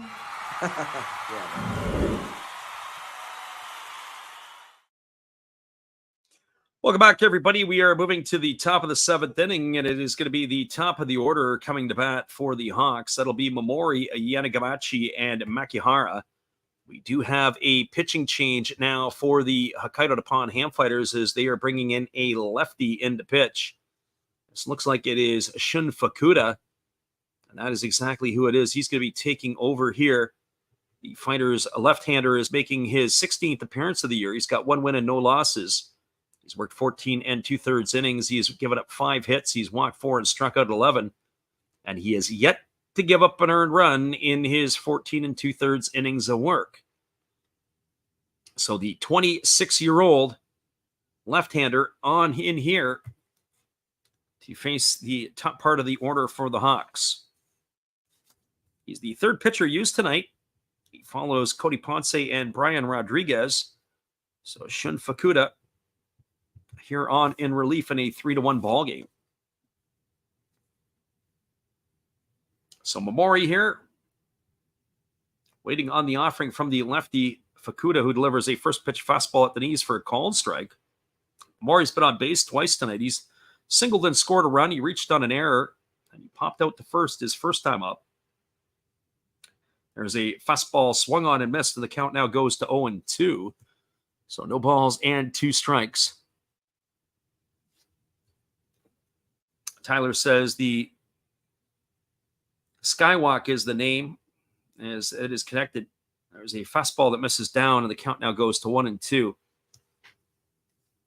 There's a lot of changes in Indianapolis, obviously, where the Pacers play, and then, of course, where the football stadium is, the, Lucas Oil Stadium, I think is what they call it now, if I'm not mistaken. And so I've never been to either of those two. It's been a long time since I've been to Indy. There was a fastball swung on, and it's lifted foul down the third base line. It's going to reach the seats and keep the count at 1-2. Have been to Indianapolis Motor Speedway, not for a race, but really impressed with the size of the Brickyard. That's going back a number of years ago, probably 25 years ago, I would have to say, maybe 24, something like that. Good times going to Indianapolis. I remember going to the football game, and we saw the first time I went, we saw the Baltimore Ball Club play the Ravens. There's a fastball swung on and missed. Mamori down on strikes for the first out of the inning. So one up and one away, and that'll bring up the left fielder in Tetsuro Yanagamachi. Well, Yanagamachi's the story in my books here. He was on base all 6 times last night. Tonight he's walked, he's doubled, and singled. So he's been aboard all 3 times tonight. So 9 times in a row that he has reached base. Now, mind you, the first 2 times yesterday were on fielder's choices. But nevertheless, he reached base, so consecutive time. He's batting .272 on the season. He's got no homers and 22 RBIs. Takes a first pitch for a called strike, and the count is 0-1 to Yanagamachi. Lefty kicks and delivers. It is a fastball that comes inside and has hit Yanagamachi. So the streak continues. It's going to be 10 times in a row that he has reached base. This one here is going to hurt a little more than most, as he got drilled in the shin. But he wears the shin guard underneath the pants as he makes his way down to first base. So he's getting away scot-free on that one. I wasn't sure that he was wearing it or not. So he is aboard here on the hit by pitch, and that is going to bring up the center fielder, Taisi Makihara. I remember when Eduardo Perez was telling a story that his dad always used to say, if you're wearing the shin guard, it tells you you don't have a good swing. You got a long swing. And so he was sliding into second base, and his dad, Tony, gave him a hard time because when he slid into second, the shin guard fell off. And when the shin guard fell off, he was able to determine and say, you don't wear the shin guard because it tells you got the long swing. Go fix your swing. But for anybody who's ever fouled a pitch off their leg, and that looks like it's going to be it for Yanagamachi, he's going to leave the game. It's going to be Yukio Shudo who's coming in to replace him. So Yanagamachi's night is over, but Shudo is coming in. So Shudo can bring speed to the base pass. So anticipate here that we might have potential for a stolen base. And Shudo, by our books, has got 14 on the year. 4th in the Pacific League. There's a breaking ball that misses down. And off to second goes Shudo, and he's going to be able to get in there safely. Good read there by the pinch runner. Fushimi kept the ball in front of him. That's going to go down as a wild pitch. I don't think that'll be a stolen base. Dinger says, not in professional baseball. You can't come back in if you're pinch run for. That's going to be a wild pitch. He was not going on the play. But a nice job there. It was a good job to stop the ball by Fushimi. Yeah, once you're done, you're done. You're finished. There's a breaking ball that's taken for a called strike. Count now goes to check that. I've got it at 1-1. The scoreboard's got it at 2-0. So we'll see what they come up with here. Taking it down. Maybe they've made the adjustment. Sometimes you got to watch them. The fighters, that's exactly what it is. It's 1 ball and 1 strike. As the lefty kicks and delivers, it is a fastball swung on and tap foul over on the third base side. The count is now 1-2. So 1 ball and 2 strikes to Taisi Makihara.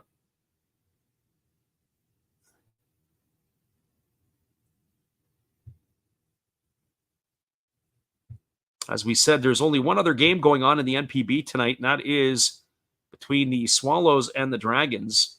That game is a 3-0 lead for the Swallows. That's in the top of the 5th inning. All the other games don't get going until about 1 o'clock Pacific time. There's a fastball swung on it. It's grounded over to second.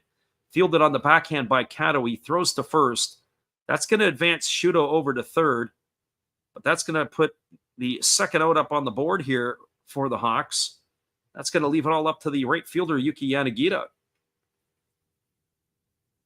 Well, for Yanagita, he's 0 for 3 tonight. He did reach on an error by the shortstop back in the 3rd inning, but he struck out and grounded to first in his other 2 trips to the plate.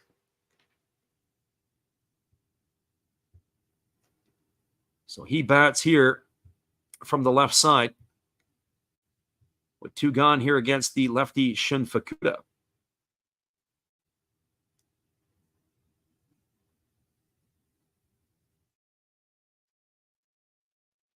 So left-hander against the left-hander. Fukuoka rocks and delivers. First pitch fastball swung on and missed, and the count is quickly 0-1 to Yanagita. Yanagita was really flying open there. It looked like he wanted to yank something right down the right field line. Tyler says he's got Swallows on the money line for the first 5 and under 7.5 in that game. I don't know if the under will hang in there. Not convinced about that. There's a fastball that misses down, and it just squirts away from Fushimi, but he's able to keep it under control. Runs the count to 1-1 on Yanagita. Swallows money line for the first 5 for sure, I would think is going to come through for you. But the under 7.5 in that game, I don't trust the Dragons at the best of times. That game could become a incinerator as the game gets going a little later. Here comes the 1-1 pitch. There's the fastball swung on. Is grounded up the middle, fielded by Narama, who throws to first. That's going to retire Yanagita on a ground out, 6-3 for the third out of the inning. And that is going to do it here for the Hawks in their half of the 7th. There was no runs, there was no hits, no errors, and 1 runner left aboard. We're now moving to the bottom of the 7th inning. Your score is the Hawks 3 and the Fighters 1. Stick around, everybody. We'll be right back in just a couple moments. We appreciate you guys hanging in here with us. We'll be right back after this. Oh, hello. Oh, hey. Yep. I'm just sitting here listening to Freddie call another game here on YouTube. Oh, yeah, going really good. He's calling a great game. Really exciting. Lots of stuff going on. You're lucky it's commercial break right now. I got a second. Oh, yeah, of course, I'm having a cold one. Oh, yeah, got plenty of videos coming up this week. You should stop in, check them out, leave a like, tell other people. But, Freddie's coming back. I got to go catch the game. I will check in with you later. You have a good night, buddy. Bye. Welcome back, everybody. It is going to be coming to bat here. It's going to be the 7th inning. Actually, before we get into that, Dinger's calling out Tyler a little bit here for only talking about his winners. Although I have to say, I think it was Friday night that Tyler also talked about his losses, where he ended up getting punched out. I think on Friday night, he picked the wrong games. Sometimes that happens. Can't always be a winner, and sometimes you're also going to get a loser. So that's the way it is. But, over time, it's just the way it is with people who want to put their money down on the games. And certainly one of the other positives is with the live betting that goes on now.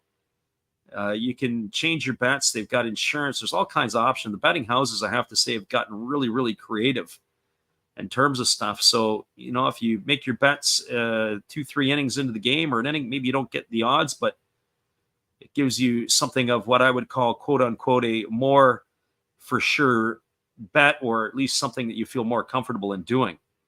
We do have a pitching change here, as it is going to be Yuki Samori coming into the ball game for the Hawks here. And they do have a change as Yukio Shudo is going into left field, as he's going to replace Yanagamachi. So Shudo moves into play left field. And coming to bat here, it's going to be Gunji Matsumoto and Kiyomiya.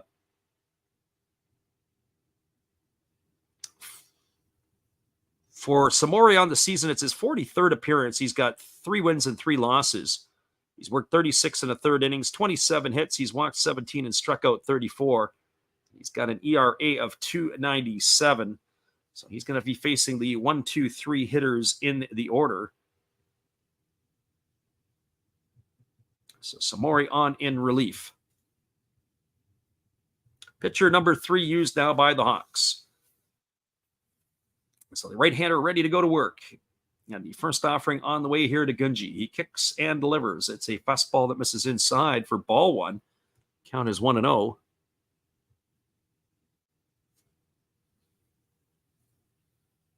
Tyler says, yeah, he's been around here a little bit. And he has lost some nickels and dimes here in the NPB. It's not like some of the folks come in and never lose. Fastball taken for a called strike. He has taken a few shots to the stones, that's for sure.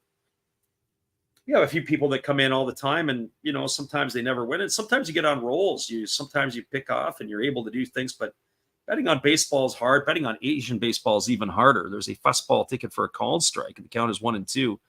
Hardest part about that is in the NPB, I can't comment on the KBO. I think it's similar. Certainly the NPB, they don't post the lineup sometimes till an hour before the game. So when you think of Major League Baseball, one of the key stats is wins above replacement, especially for offensive players and statistics and those type of things. Well, when you got a lineup that you don't know until an hour before the game, it makes it hard. Fastball swung on and grounded foul just past the bag at first base, and the count is now still going to remain 1-2 to Gunji.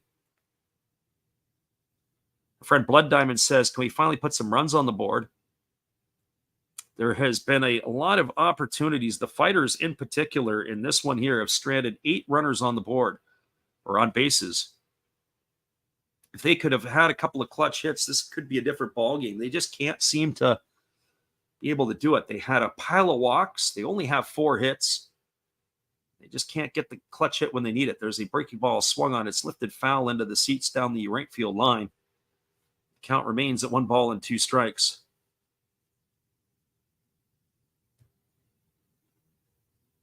As I said before, I'm not sure what the over-under on this one was. Somebody posted it in the chat. I'd have to go crawl back up and look.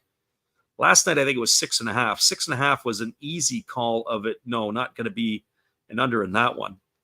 Of course, there were 17 runs put up on the board.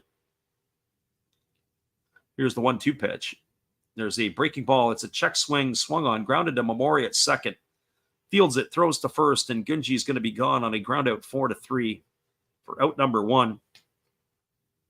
Our friend Jizzle Lizzle says, I need the Hawks to get 1 run pretty bad.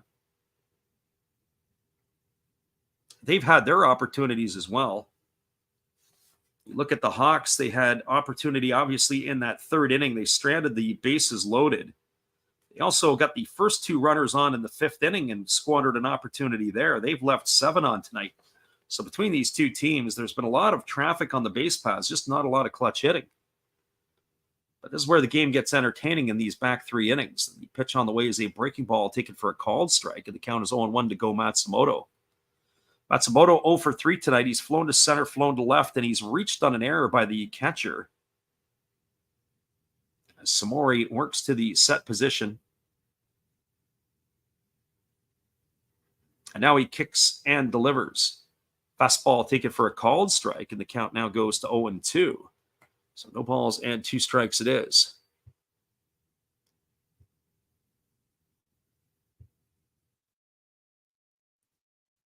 Samori again ready to go, and he gets his sign from his catcher, Kai.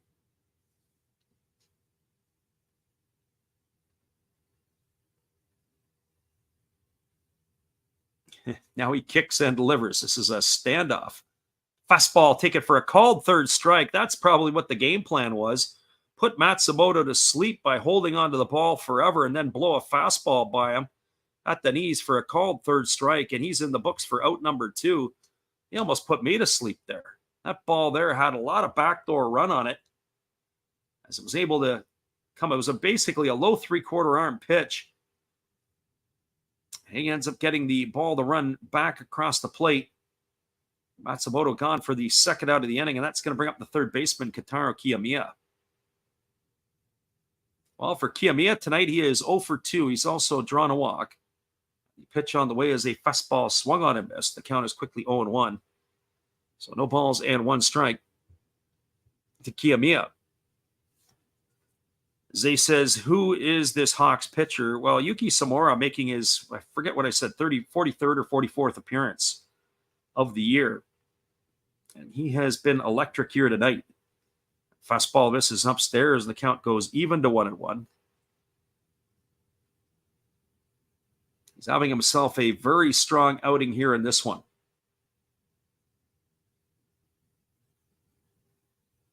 Lots of support here for Kiyomiya.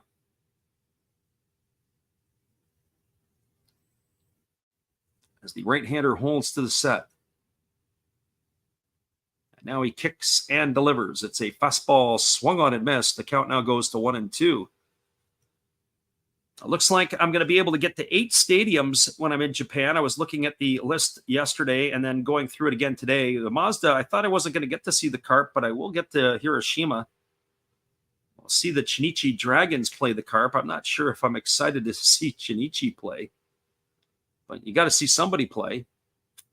1 ball and 2 strikes as the pitch is delivered. It's a fastball swung on. It is popped up in the infield. It's on the left side. Moving over underneath it is Imamiya. He makes the call and he makes the catch, and that is going to do it as Kiyomiya is retired for the 3rd out of the inning. Well, the Fighters go in order in their half of the 7th. No runs, no hits, no errors, nobody left the board. We're moving to the top of the 8th inning. Your score is the Hawks 3 and the Fighters 1. Hang around, everybody. We'll be back with the call in just a few minutes. Looks like we got ourselves yet another pitching change. Hang tight. We'll be right back after this. Thank you, Freddie. Appreciate your support and everybody out there. Steve again here, obviously, with the Milwaukee Brewers. Of course, we have Bernie Brewer on my favorite beverage of choice right there, along with a card of Bernie. Yay! Now, we got some special guests here. I'm not just talking about our Hall of Fame lineup. I must be in the front row. Hey, come on there, Robin. I got 3,000 hits. What do you have? Well, I was the all-time saves leader, and I got 1.5 feet on you. Okay, Raleigh, settle down, buddy. Now, none of this could be possible without Harvey's Wallbangers. There's Harvey. And who could forget the Fonz? Hey. Appreciate you there, Steve, and the support you give to our channel. And in turn, we support Steve Rademacher. That's right, everybody. He is one wild and crazy guy. He's got all kinds of different stuff. Be sure to check him out when you get a chance. It looks like we've got Ishikawa coming into the ballgame. We saw him pitch last night, as he is going to be coming on in relief here for the Fighters. This is going to be pitcher number 4 used. Just confirm if that is who it is. It is going to be a number 51. And we don't have him on there, of course, but we're looking at the SoftBank roster, so you'll never see him over there. Here he is here at number 51. This is Naoya Ishikawa. He's going to be entrusted to have to face Kitsuki Kondo, Akira Nakamura, and Kenta Imamiya. Here in the top of the 8th inning. Well, Kondo has raised his season average, or he's got his season average at 291. He's 0 for 1 tonight. He's walked twice and driven in a run as he takes a first pitch fastball outside from Ishikawa for ball 1. Count is 1-0. 4th pitcher used tonight by the Fighters, as the right-hander holds at the pelt and now delivers a fastball that pours in for a called strike, and the count goes even to 1-1. So 1 ball and 1 strike it is. Our friend Tyler asked, what happened to Dinger? I'm not sure. Dinger usually floats in and out. He's usually around. Dinger's got one of the best names going, though, in this stream. There's a fastball swung on. This ball is belted into deep right field. This ball is going to be trouble. And this ball is going to get down. It's in the corner. Manami picks it up. Digging for second is Kondo. And he rounds second, and he's going to hang on to second there with a double. That is a stand-up double for Kondo.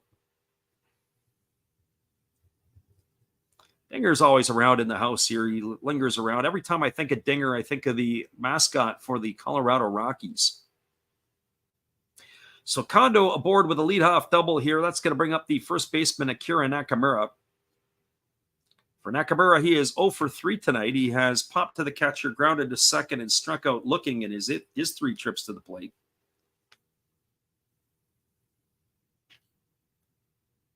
And that looks like it's going to be the end of the night for Kondo. There's going to be a pinch runner here.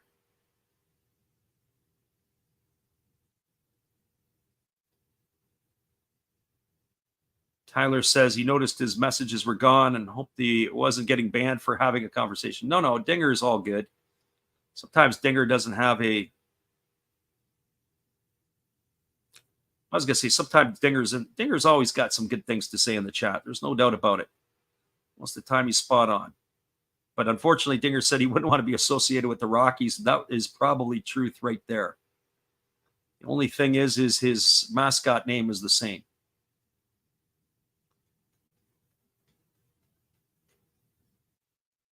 So Akira Nakamura batting here with the runner at second. Wouldn't be surprised if we saw a bunt in this situation, but we don't. It's a fastball taken for a called strike at the knees. The count is 0-1. They can move Kondo over to third, and then you can score him in a pile of ways. Interesting. Well, it's actually not Kondo anymore. They do have a pinch runner into the Hawks. It's going to be number 99. This is Isami Nomura, as he has come in to run for Keisuke Kondo. We'll see if he's going to stay in the ballgame as the designated hitter.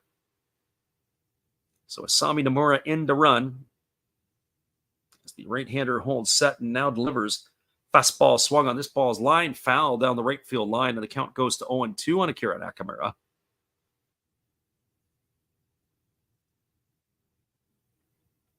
It's tough to be a fan of the Colorado Rockies right now. In fact, I'm not sure if it's ever a good time to be a fan of the Rockies. Kind of feel bad in a way for that organization. They're just can't seem to get it done. It's been a while since they've been to the World Series, and it's probably going to be a while until they go back. Here's the 0-2 pitch. And again, the spaghetti move to chase the runner back to second base by Ishikawa.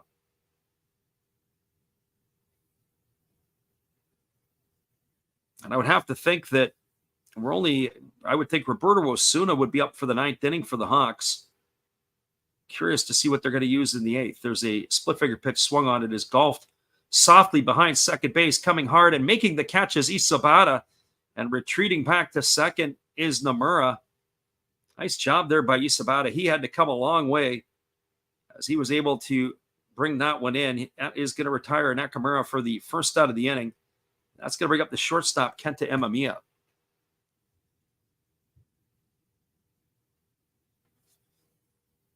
Our friend CV says the Rockies, the A's might be worse.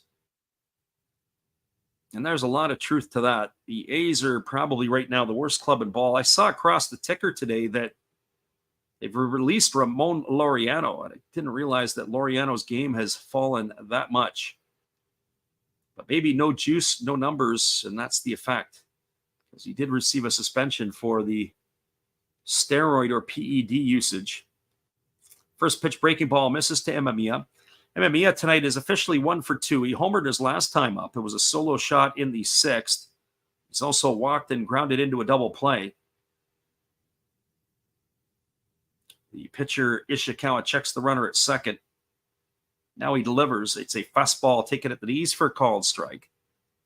Count is 1-1. This ball game here, I'd rather watch this ball game here tonight than the one we saw last night. 11-6, all kinds of crazy things going on in that one. It wasn't like we had great offense as much as it was bad pitching and suspect defense. This here has been a much better played game between these two clubs here tonight.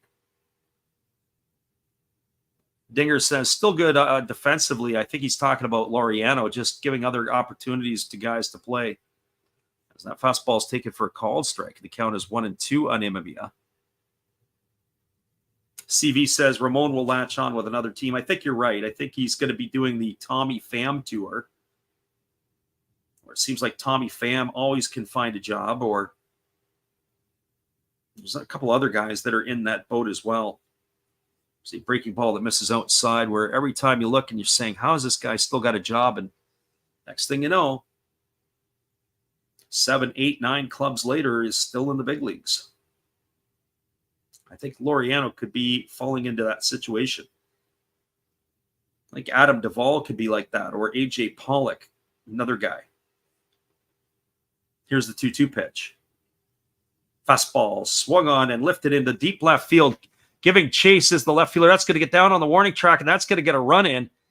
And here comes the run all the way from second. That's going to score Nomura. And standing on second with a double is Imamiya. That's his second hit. So there the answers have been asked, or the questions have been asked, and the answers have been given. Another run here for the Hawks. That's the second RBI of the night for Kenta Imamiya. And he is aboard with one out here. It's a split finger pitch that he reached down and golfed. And the left fielder was playing in. The outfield had to play in because they had to try to throw the run at the plate. He played pepper with the left field wall. Picking up the ball was the left fielder for the Fighters, Go Matsumoto, and he fired it in. There's a first pitch swung on by Richard. It's going to be lifted foul into the seats, and the count is quickly 0-1. So no balls and 1 strike.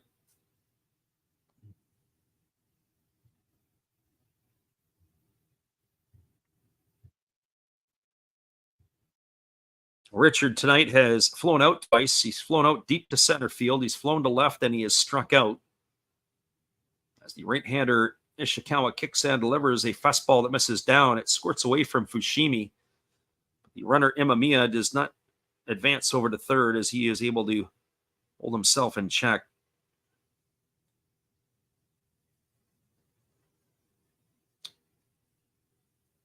Three runs, 5 hits, and an error for the Hawks tonight. 1, 4, and 2 for the Fighters. Check that. 4, 6, and 1 for the Hawks. 1, 4, and 2 for the Fighters. It's a 4-1 lead now here for the Hawks in the top of the 8th inning. The pitch from Ishikawa is a fastball that misses down, and the count is 2-1. The difference in these ball games is beyond the 6th inning. That was when Gracie Lynn was in here earlier. That was another topic that we didn't really address. Sometimes the better teams can play with you can play with somebody for the first 6 innings of a game. It's those last 3 innings that become the difference makers. If you don't have anything, you're in trouble. Here's the pitch. It's a breaking ball swung on and missed, and the count goes to 2-2. Our friend Jesus, who's in the house, he says he needs 1 more run. It's all he needs. Could be anybody there. And I think in this one here, there could be another one coming. Our friend Titus back in the house. We appreciate you for being here. Here's the 2-2. It's a breaking ball down, and the count now goes to 3-2.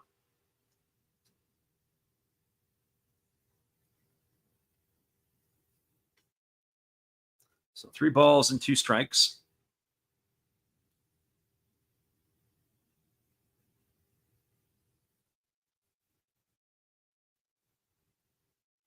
Runner at second, Imamiya, 1 gone here in the 8th inning. Richard at the plate with a 3-2 count.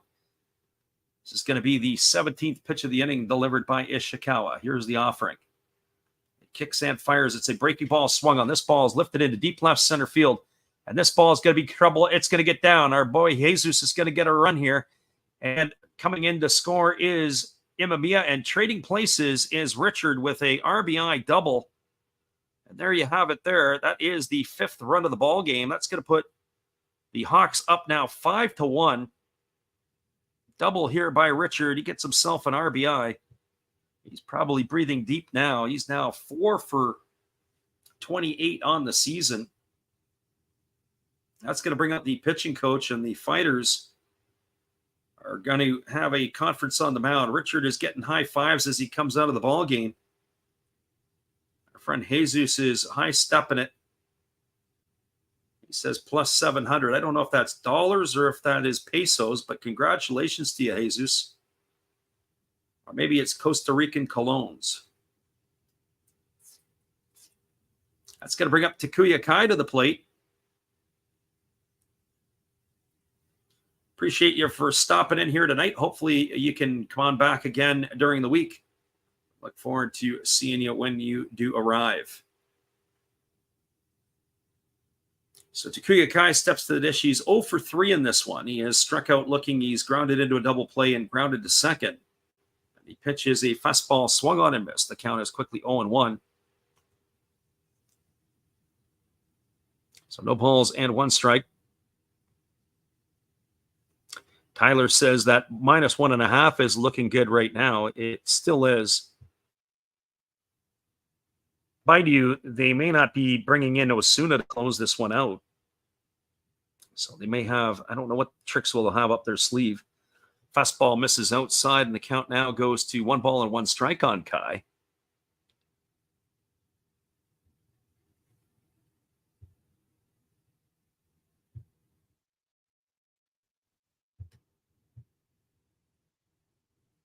So 1 ball and 1 strike. Right-hander Ishikawa gets his sign from his catcher Fushimi. He works to the set. Checks the pinch runner Kawase at second base. There's a fastball swung on. It's chopped over to third. Kiyomiya fields it. He throws across the diamond. That's going to retire Kai on a ground out 5-3. It's going to hold the runner at second base, as Kawase is still over there. And that is going to bring up the top of the order in Masaki Momori. Well, for Momori, he's 1 for 4 in this one. He's got a single and 4 trips. He's also reached on an error. He has struck out and he has popped to first. So he bats here from the left side against the right-handed throwing Ishikawa. 5-1, the Hawks have the lead. Here's the pitch. It's a breaking ball swung on. This ball is lofted just over the head of the shortstop. And Isabata has come in to field it. Here comes the throw to the plate. It's not going to be in time. That's going to score the runner from second base, Kawase. It's going to improve the lead to 6-1 now for the Hawks. So Kawase comes in to score. Momori gets himself an RBI single.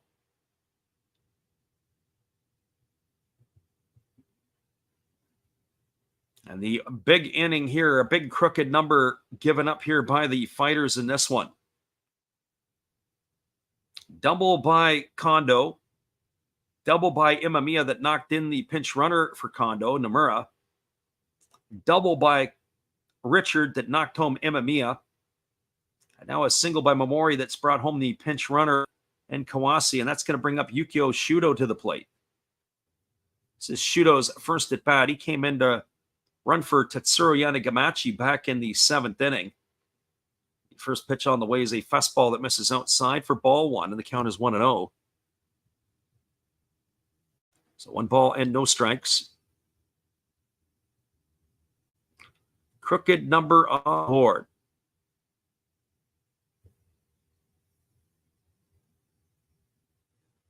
He put one up on a crooked number on the board in the 3rd inning when they scored 2, and now they've added 3 here. Fastball swung on and fouled away, and the count now is 1 ball and 1 strike to Shudo.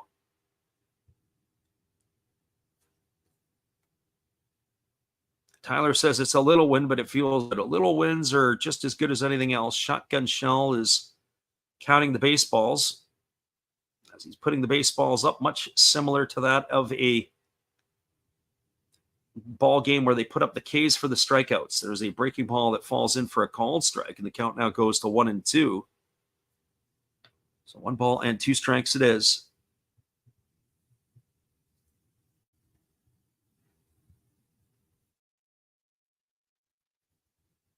Righty Ishikawa ready to go back at it. Here comes the pitch.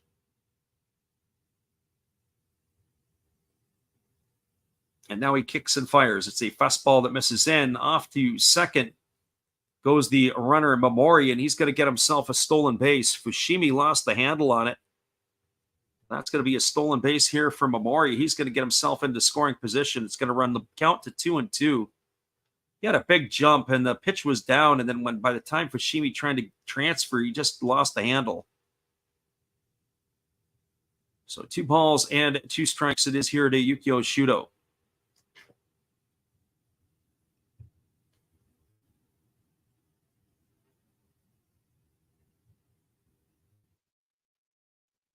And the pitch on the way from Ishikawa, fastball that makes the left-handed Shudo skip rope and get out of the way, and that's going to run the count to 3-2.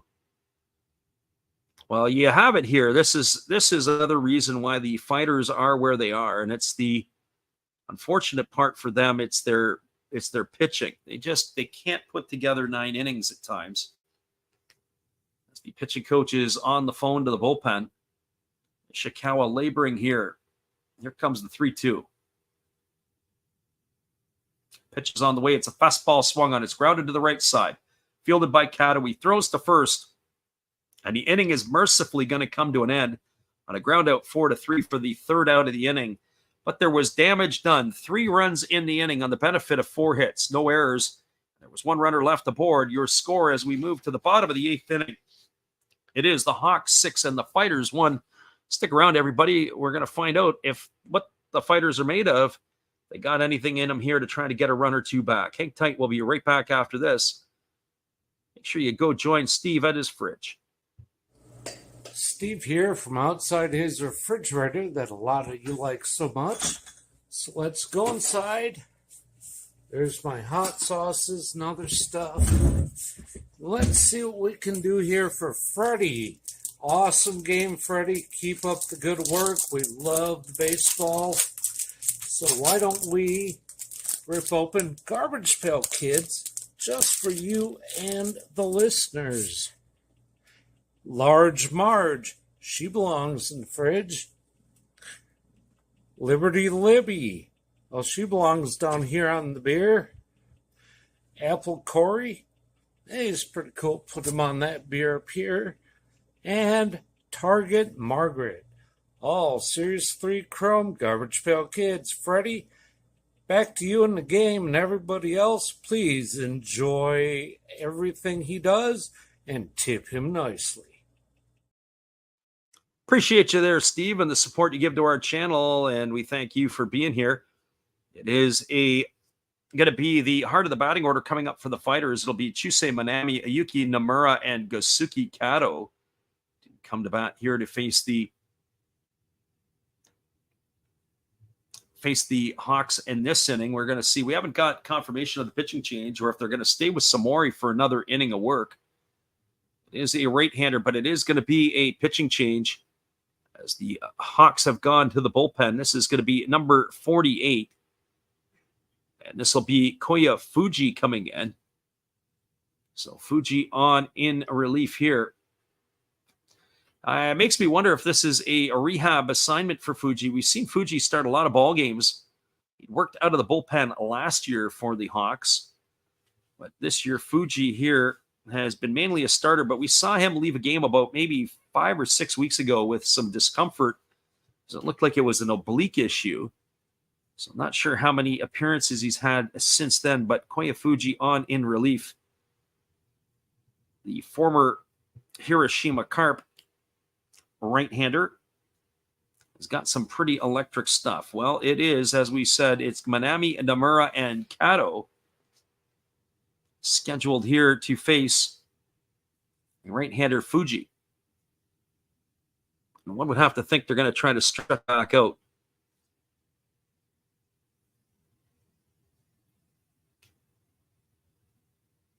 Isaiah says, I just wanted that half inning to be over already. That half inning was just dragging on. Here's the pitch. It's a fastball that misses down, and the count is 1-0. Tyler says the under of the Swallows game is at plus 160 for over 6.5. He could hedge his other bet now.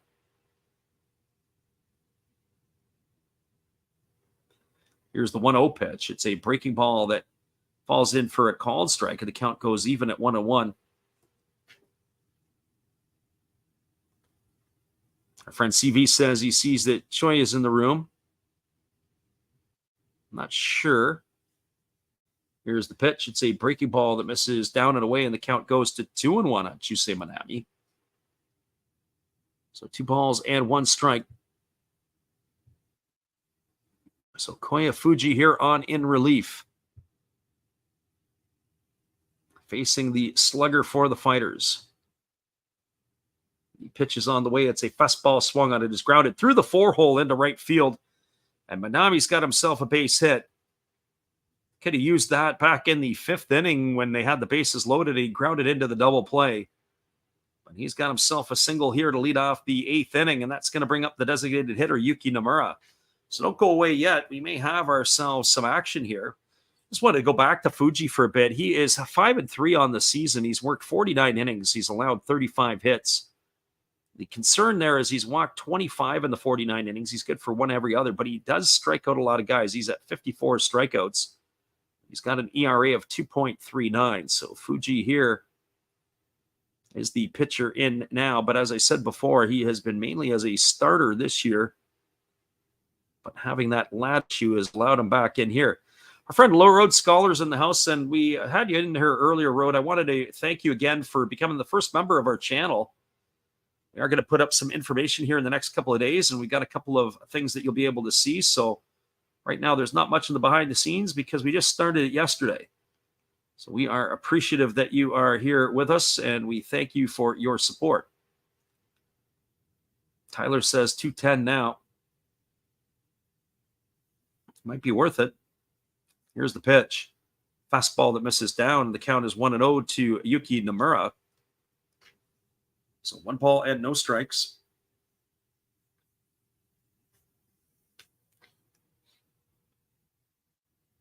Nomura batting from the right side here against the right-handed throwing Fuji. As Fuji checks the runner at first and he works to the set. And here comes the pitch. It's a fastball swung on and missed. And the count now goes to 1-1. So 1 ball and 1 strike it is.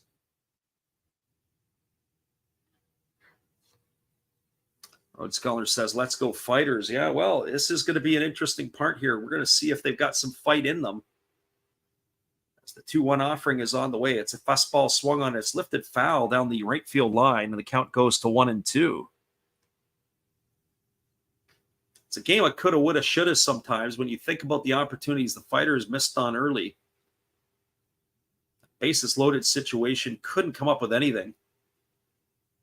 But at the same time, too, the Hawks had opportunities to blow this game apart. And they squandered their chances, but they've just been a little bit better so far here tonight than the Fighters have. Here's the 2-2 pitch. Fuji delivers. Fastball taken just inside for a ball. Oh, boy. It's going to run the count to 3-2 on Nomura. Jesus says, always bet overs with the Asian baseball. They aren't as clean as the USA.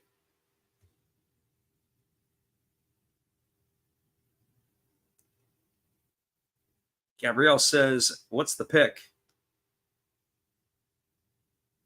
As the 3-2 offering is ready to go. Here's the pitch. It's a breaking ball swung on. This ball is lifted into left center field.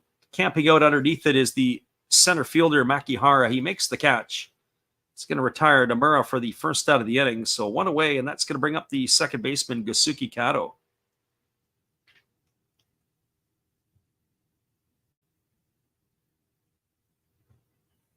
Well, for Kato, he's 0 for 3 tonight. He did reach on a fielder's choice, but he's popped to the catcher, and he is lined out to the right fielder. So Kato got to try to keep the conga line moving here, as he's going to face Fuji for the first time. And the pitch is on the way. It's a fastball swung on and missed. The count is quickly 0-1 to Kato. I have to say, I really like the way that Fuji's ball moves. He also has quite a bit of downward taper on the pitch. That was one thing I was going to bring up and do a talk on in one of our streams is they talk about launch angle. As there's a breaking ball that misses down and the count is 1-1. So they talk about launch angle of the hitters, but nobody ever talks about the downward trajectory of the pitches by the pitchers. That actually could be more important than the swing angle of the hitter. When you think about some pitchers, they throw a very tabletop fastball. If it's flat and it sits there, it doesn't have any depth, those balls can be rocketed. But if you've got a pitcher who's got downward taper coming off the mound, hence the reason why they dropped the pitcher's mounds back in the 60s. After, I believe it was the 68 season when Bob Gibson had that big year of all the strikeouts. There's a fastball swung on and missed, and the count now 1-2 to Kato. And you think about it, well, why don't they talk about the angle of the pitchers? Some guys are really over the top. Some guys are really able to shoot the knees. Some guys can't. And I would think that that may be as important or more important than what the hitters do with their bats.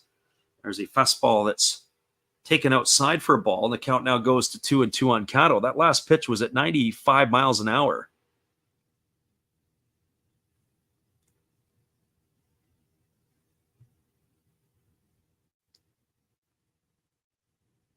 Our friend Dinger says, pretty awful advice. There's a price for everything. There's a pitch that misses inside.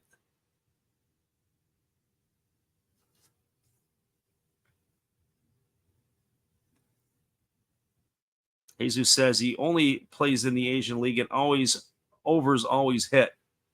It's 3 balls and 2 strikes to Cato.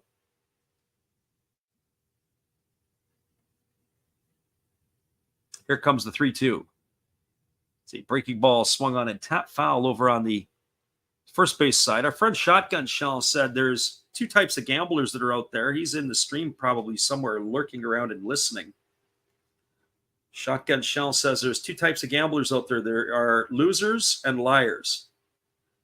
Not everybody is a winner all the time. And there's a lot of truth to that. So here comes the 3-2 pitch. And the pitch is on the way. It's a fastball swung on and fouled away, and the count remains at 3-2. Zay says the Buffalo Lions score was 2-1 yesterday. I didn't see who pitched in that one. I have to go back and look.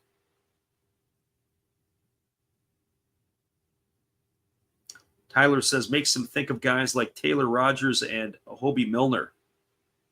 I think the Rogers you're mentioning is the right-hander. There's Shotgun Shell. We knew we'd wake him up. Fastball swung on and grounded foul over on the third base side, and the count remains at 3-2. Rhodes Scholar says Kenny Rogers was the gambler and he never bet the over. That would probably be true. Kenny Rogers, the longtime Texas Ranger and Detroit Tiger. I think he spent time in Oakland as well. The veteran lefty.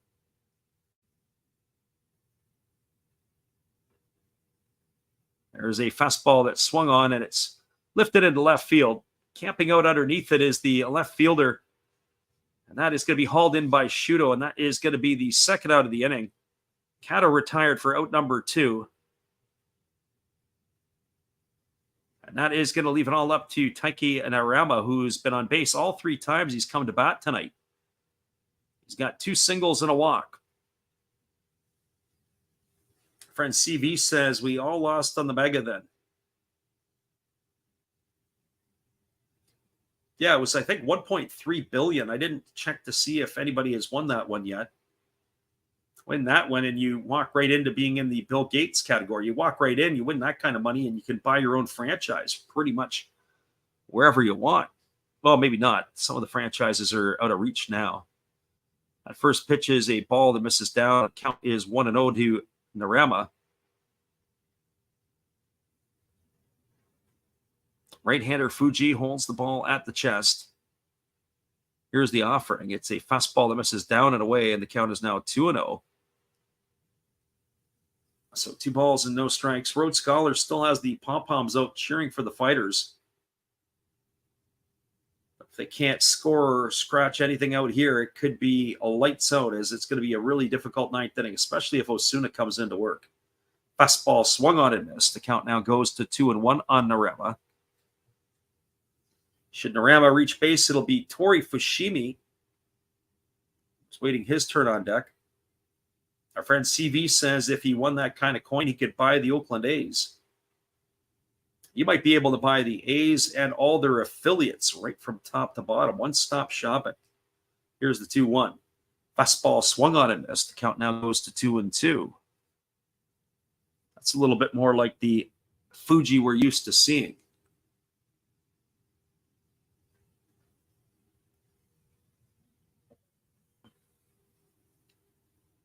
So 2 balls and 2 strikes. As the right-hander works to the set position. Here's the offering. Fastball swung on and missed. And Narama down on strikes for the 3rd out of the inning. And now it's going to go to the 9th inning. The Fighters are down by 5. There was no runs in the inning. There was a hit. The leadoff single by Manami. No errors and 1 run left the board. We see the big boss coming out. He's going to make himself another change. We'll be back with the call of the 9th inning in just a couple moments. We appreciate you guys for being here. Hang tight. We got a 6-1 ball game. The Fighters, the dancers are out with their fox ears on. We'll be back in just a couple moments with all the action after this. Hang tight, everybody.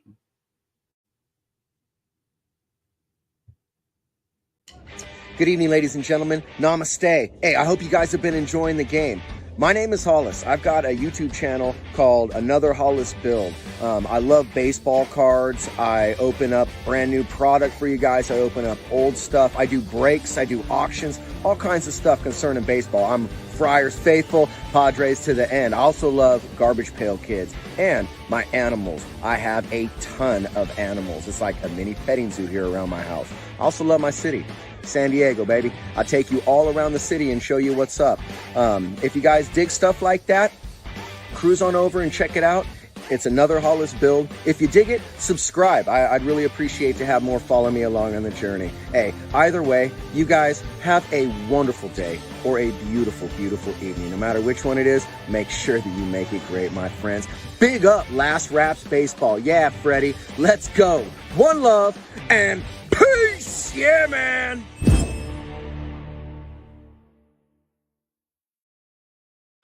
Welcome back, everybody. It is going to be Kazuki Tateno coming into the ball game. If I remember correctly, last night we saw the right-hander, and it wasn't a particularly pretty performance. We are going to be getting him here again this evening. For Tateno, he is making his third appearance of the year. He's got no wins and one loss. He has worked 3 innings. He's allowed 8 hits. He's walked none and struck out 3, but he's got an ERA of 12. For the 25-year-old, he is in his 3rd year with the Fighters organization. He was a pick in 2019, 2nd overall draft pick in the draft, but he is yet to make his mark in the NPB. It is going to be the 3, 4, and 5 hitters to come to bat. Makihara, Yanagita, and it looks like it is Namura who is in for Kondo. And the first pitch is a breaking ball that misses outside for ball 1. And the count is 1-0.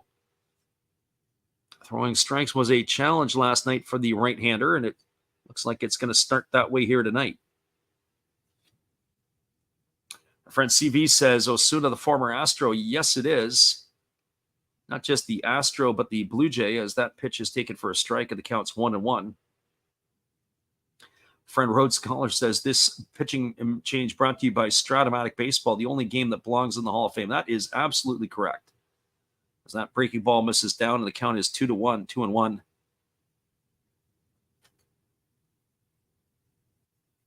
Digger says, not sure why he's still in the NPB. I think it has to do more with he's kind of doing a tour like Trevor Bauer is. As that fastball misses outside, the count is 3-1. There was the domestic dispute issue, and then, of course, there were some problems off the field, and they've kind of whisked them away as well. He was pitching in the Mexican League before the NPB came calling. There's a breaking ball taken for a called strike. The count now goes to 3-2. Yeah, he's not had another chance in Major League Baseball after the Astros. This is his 2nd year in the NPB. He was with the Marines last year and with the Hawks this year. Fastball that misses outside. Yeah, we were talking about that the other night. It's ball 4 as Makihara is going to get himself a leadoff walk, and that's going to bring up Yuki Yanagita. CV says he picked up a few of his cards about a month or so ago. Yeah, he is. Maybe I had to take a few of his rookies with me over to Japan, see if I can move them, but I'm not going to be in Fukuoka. I'm sure in Fukuoka I might be able to swing some deals. Well, that's going to be the end of the night for Makihara. We're going to have a pinch runner for him. Looks like it is Tanagawara.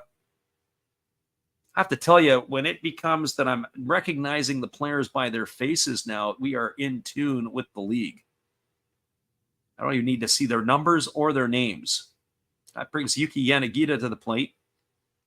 He's 0 for 4 in this one tonight. He has reached on an error, struck out, and grounded out twice. And the pitch is a fastball that swung on and fouled away, and the count is 0-1. I have to say, I'm impressed with the fact that Yanagita is got a .311 average entering the game and a 15 homers and 56 RBIs. But every time we've seen him in the last month or so, he hasn't done anything. So I don't know where he's been putting up these numbers from.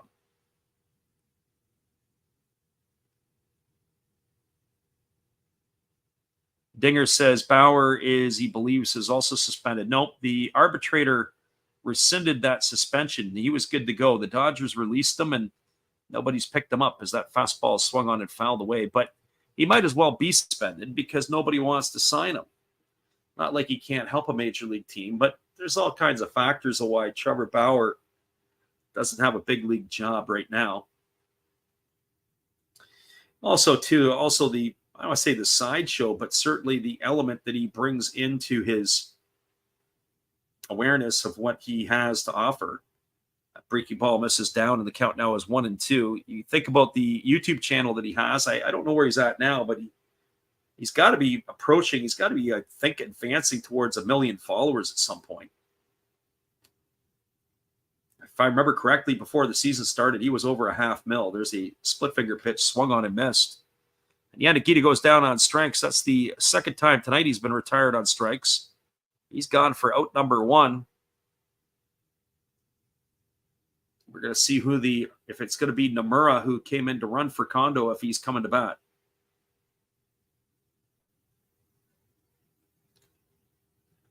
So Yanagita gone for the first out of the inning. The runner at first, Tanegawara, running for Makihara.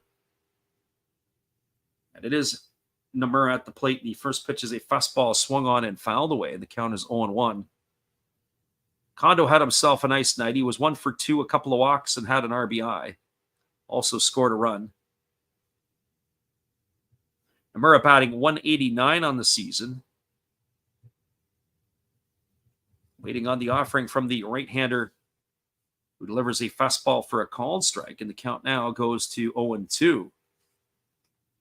So Tateno now starting to get a little bit of command on his pitches.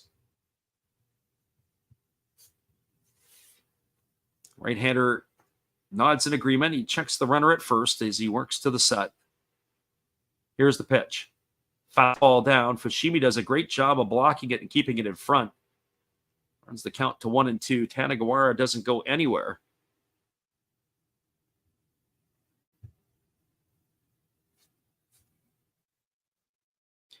So 1 ball and 2 strikes it is to Nomura. The runner at first, Makihara. There is 1 gone here in the top of the 9th inning. The Hawks are looking to try to add another one to their lead.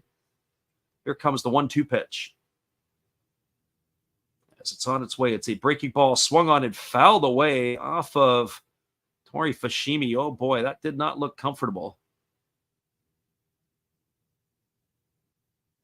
We'll look at the replay again, and it looked like it got Fushimi in the family jewels. He's going to get a moment to walk around. So 1 ball and 2 strikes. Our friend CV says he will give Bauer and Osuna absolution. Forgive them, Father, for where they have sinned. There's a breaking ball that is lifted foul. Count remains at 1-2. You know, you have to say there's punishment and there's punishment. And I don't condone what either of those players did off the field. We've had this conversation at different points and times. But when you think about, for the amount of people, not just in the United States, North America, and globally, that get second and third chances, makes you wonder why these guys are different. There's a fastball that misses outside. The count is now 2-2. I'm not making excuses for what they've done, but is certainly the problem. It's also to the egos. I think ego is a big thing, not just for Bauer, but also the owners and the people that are involved in the game. There's a fastball that misses down, is going to run the count to 3-2 now on Nomura. So Tateno here, 17 pitches to the first 3 batters of this inning. Of the 17 pitches, he has thrown 7 balls.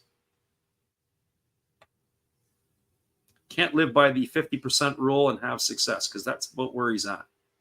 Just slightly over 50. Here's the pitch. Breaking ball swung on and missed. He got some help there from Nomura because he swung at ball 4. That's going to put him in the books for the second out of the inning. That's going to leave it all up to Akira Nakamura. You know, I look at last night's game, the 11-6 ball game, that took, if I remember correctly, and I'm going to go back and have a look, our live stream lasted last night in the 11-6 game for 3 hours and 56 minutes. Lots of action on the base paths, lots of runs being scored. And here tonight, we are at 3 hours and 41, and we're still in the top of the 9th. As that fastball is taken for a strike, and the count is quickly 0-1. Kira Nakamura is 0 for 4 tonight. He's popped to the catcher, grounded to second. He struck out, and he is flown out to center. Another thing I've noticed about the Japanese league is usually the long games are on the weekend. You don't see a lot of long games during the week. Fastball swung on, grounded over to first, fielded neatly by the first baseman, Gunji, who steps on the bag, and that is going to do it. So Tateno, not exactly impressive, but a far better outing than he put out last night.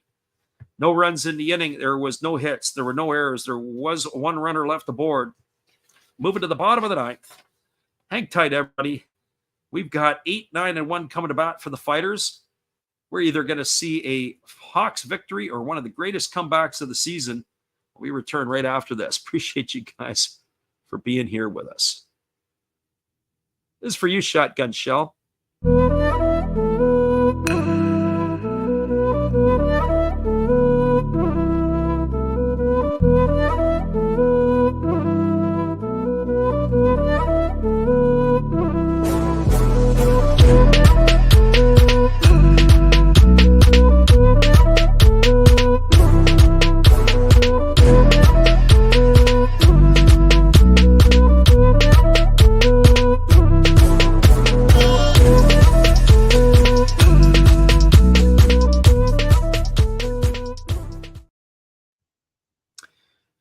Well, the aforementioned Roberto Osuna is coming into the ball game. Hang tight, everybody. We'll be back in just a few. We appreciate you guys for being here with us. Right back after this.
Welcome back, everybody. It's Alan Hansen to pinch hit here against Roberto Osuna, and the first pitch was swung on and missed, and the second one has been fouled away. It's no balls and 2 strikes to the pinch hitter here. And to make a quick one for the washroom break over there, probably would be much better if we had the Japanese toilets nearby. We could call the game from one of those. If you've not been to Japan or have never seen it, they are a special treat, that is for sure, as a fastball swung on and fouled away. Count remains at 0-2 to Hansen. Hansen, Isobata, and Gunji, the scheduled hitters to come to bat here. Our friend Road Scholar says the real MVPs. Yeah, that would probably be the ladies of the NPB. So Alan Hansen here bats, and the pitch is a fastball that misses down and in, and the count goes to 1-2.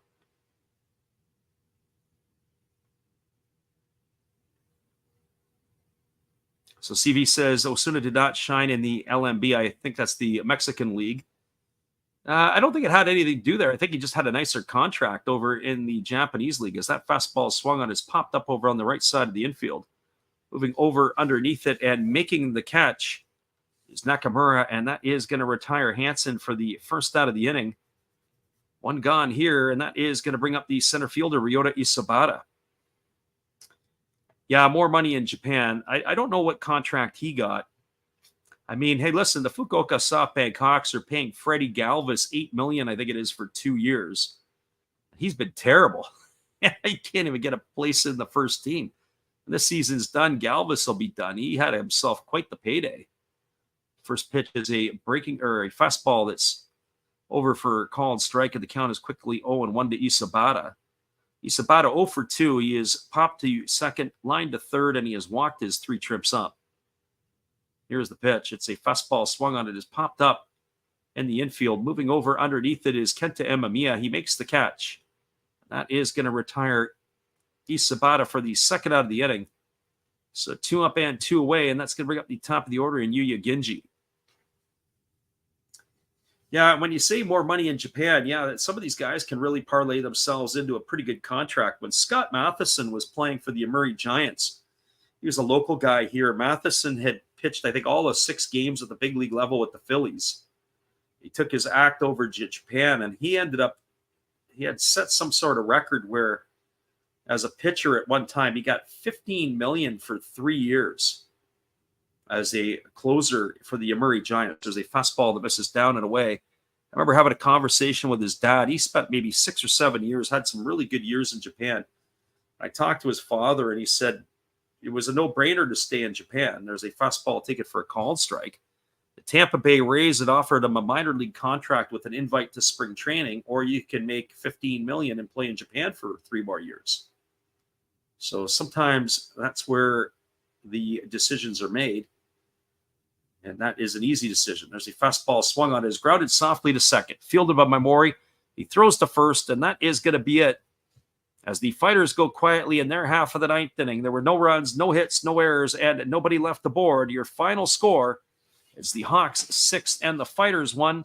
Stick around, everybody. We'll come back and recap this. We'll give you the rundown of what's going on around the NPB, and then we'll call it a night. But we appreciate you guys for being here with us tonight and sticking it out all the way to the end.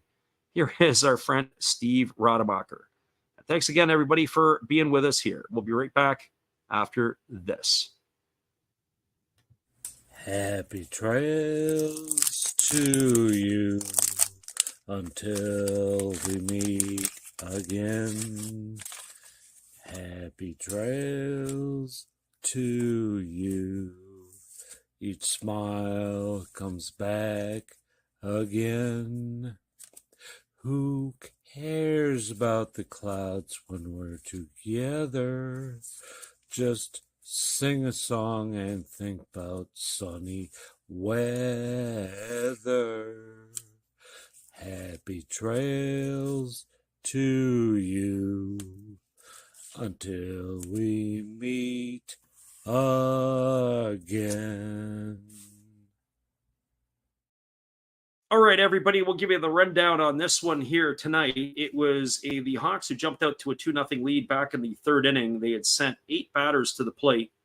The first 2 hitters, it was Richard and Takuya Kai, went down, so all the runs came with 2 out.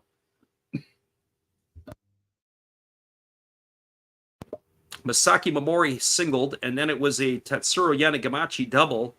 After Taisi Makihara walked, Yuki Yanagita reached on an error by the shortstop. That brought home the first run of the ball game. And then up stepped Keisuke Kondo, and he walked with the bases loaded. That brought home the second run. That's how the Hawks got their first 2 runs. Well, the Fighters got one back in the 4th inning. A leadoff walk to Manami. Then a single by Nomura, and a fielder's choice by Kato had put runners at the corners. Then Taiki Narama walked to load the bases.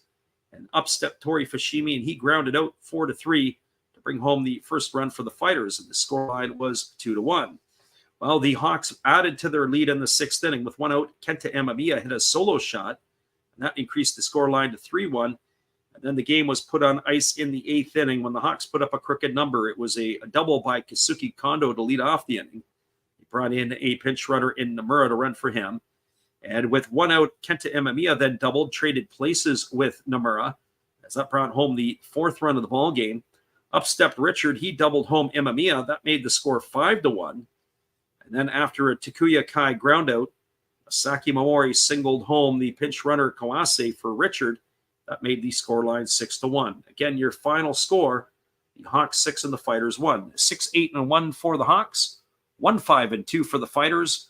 Your final score, again, 6-1 for Fukuoka. Carter Stewart gets the win. That's back-to-back wins for him.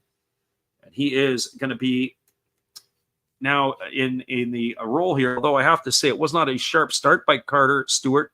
Walked 6 through his 5 innings of work, but he does pick up the win in this one. Just a really quick look at what the heck's going on the out-of-town scoreboard. And it is a 3-0 ball game in the 8th for the Swallows over the Dragons. That is in the top of the 8th inning. And it is all the other games are going to start in about 15 minutes or in an hour and 15. In 15 minutes, in Yokohama, it'll be the Bay Stars and the Tigers. Also, at the top of the hour, it is going to be the Marines and the Eagles from the Rakuten Mobile Stadium in Tohoku. At the Balluna Dome, the Saitama Cebu Lions are hosting the Oryx Buffaloes. And then in an hour and 15 minutes, it'll be the Carp and the Giants. All right, everybody, once again, we appreciate you being here. We are going to be back here again tomorrow. Our friend CV Baseball Card Collector, we thank you. We thank our friend Rhodes Scholar.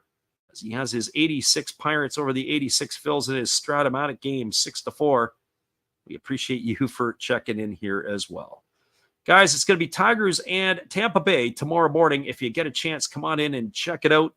Hopefully you guys can be in here with us. We look forward to that. Then it'll be the Giants and the Angels during the week, Monday, Tuesday, and Wednesday. Next weekend for Japanese baseball, we're going to do the Giants and the Bay Stars on Thursday and Friday, North American time. There'll be 10 o'clock starts. And then on Saturday, a week from tonight, we're going to bring you the Fighters and the Buffaloes. So hopefully you can make it in for those. Once again, everybody, we appreciate you guys and your support of the channel. We'll see you again later on. Have a great night, everybody.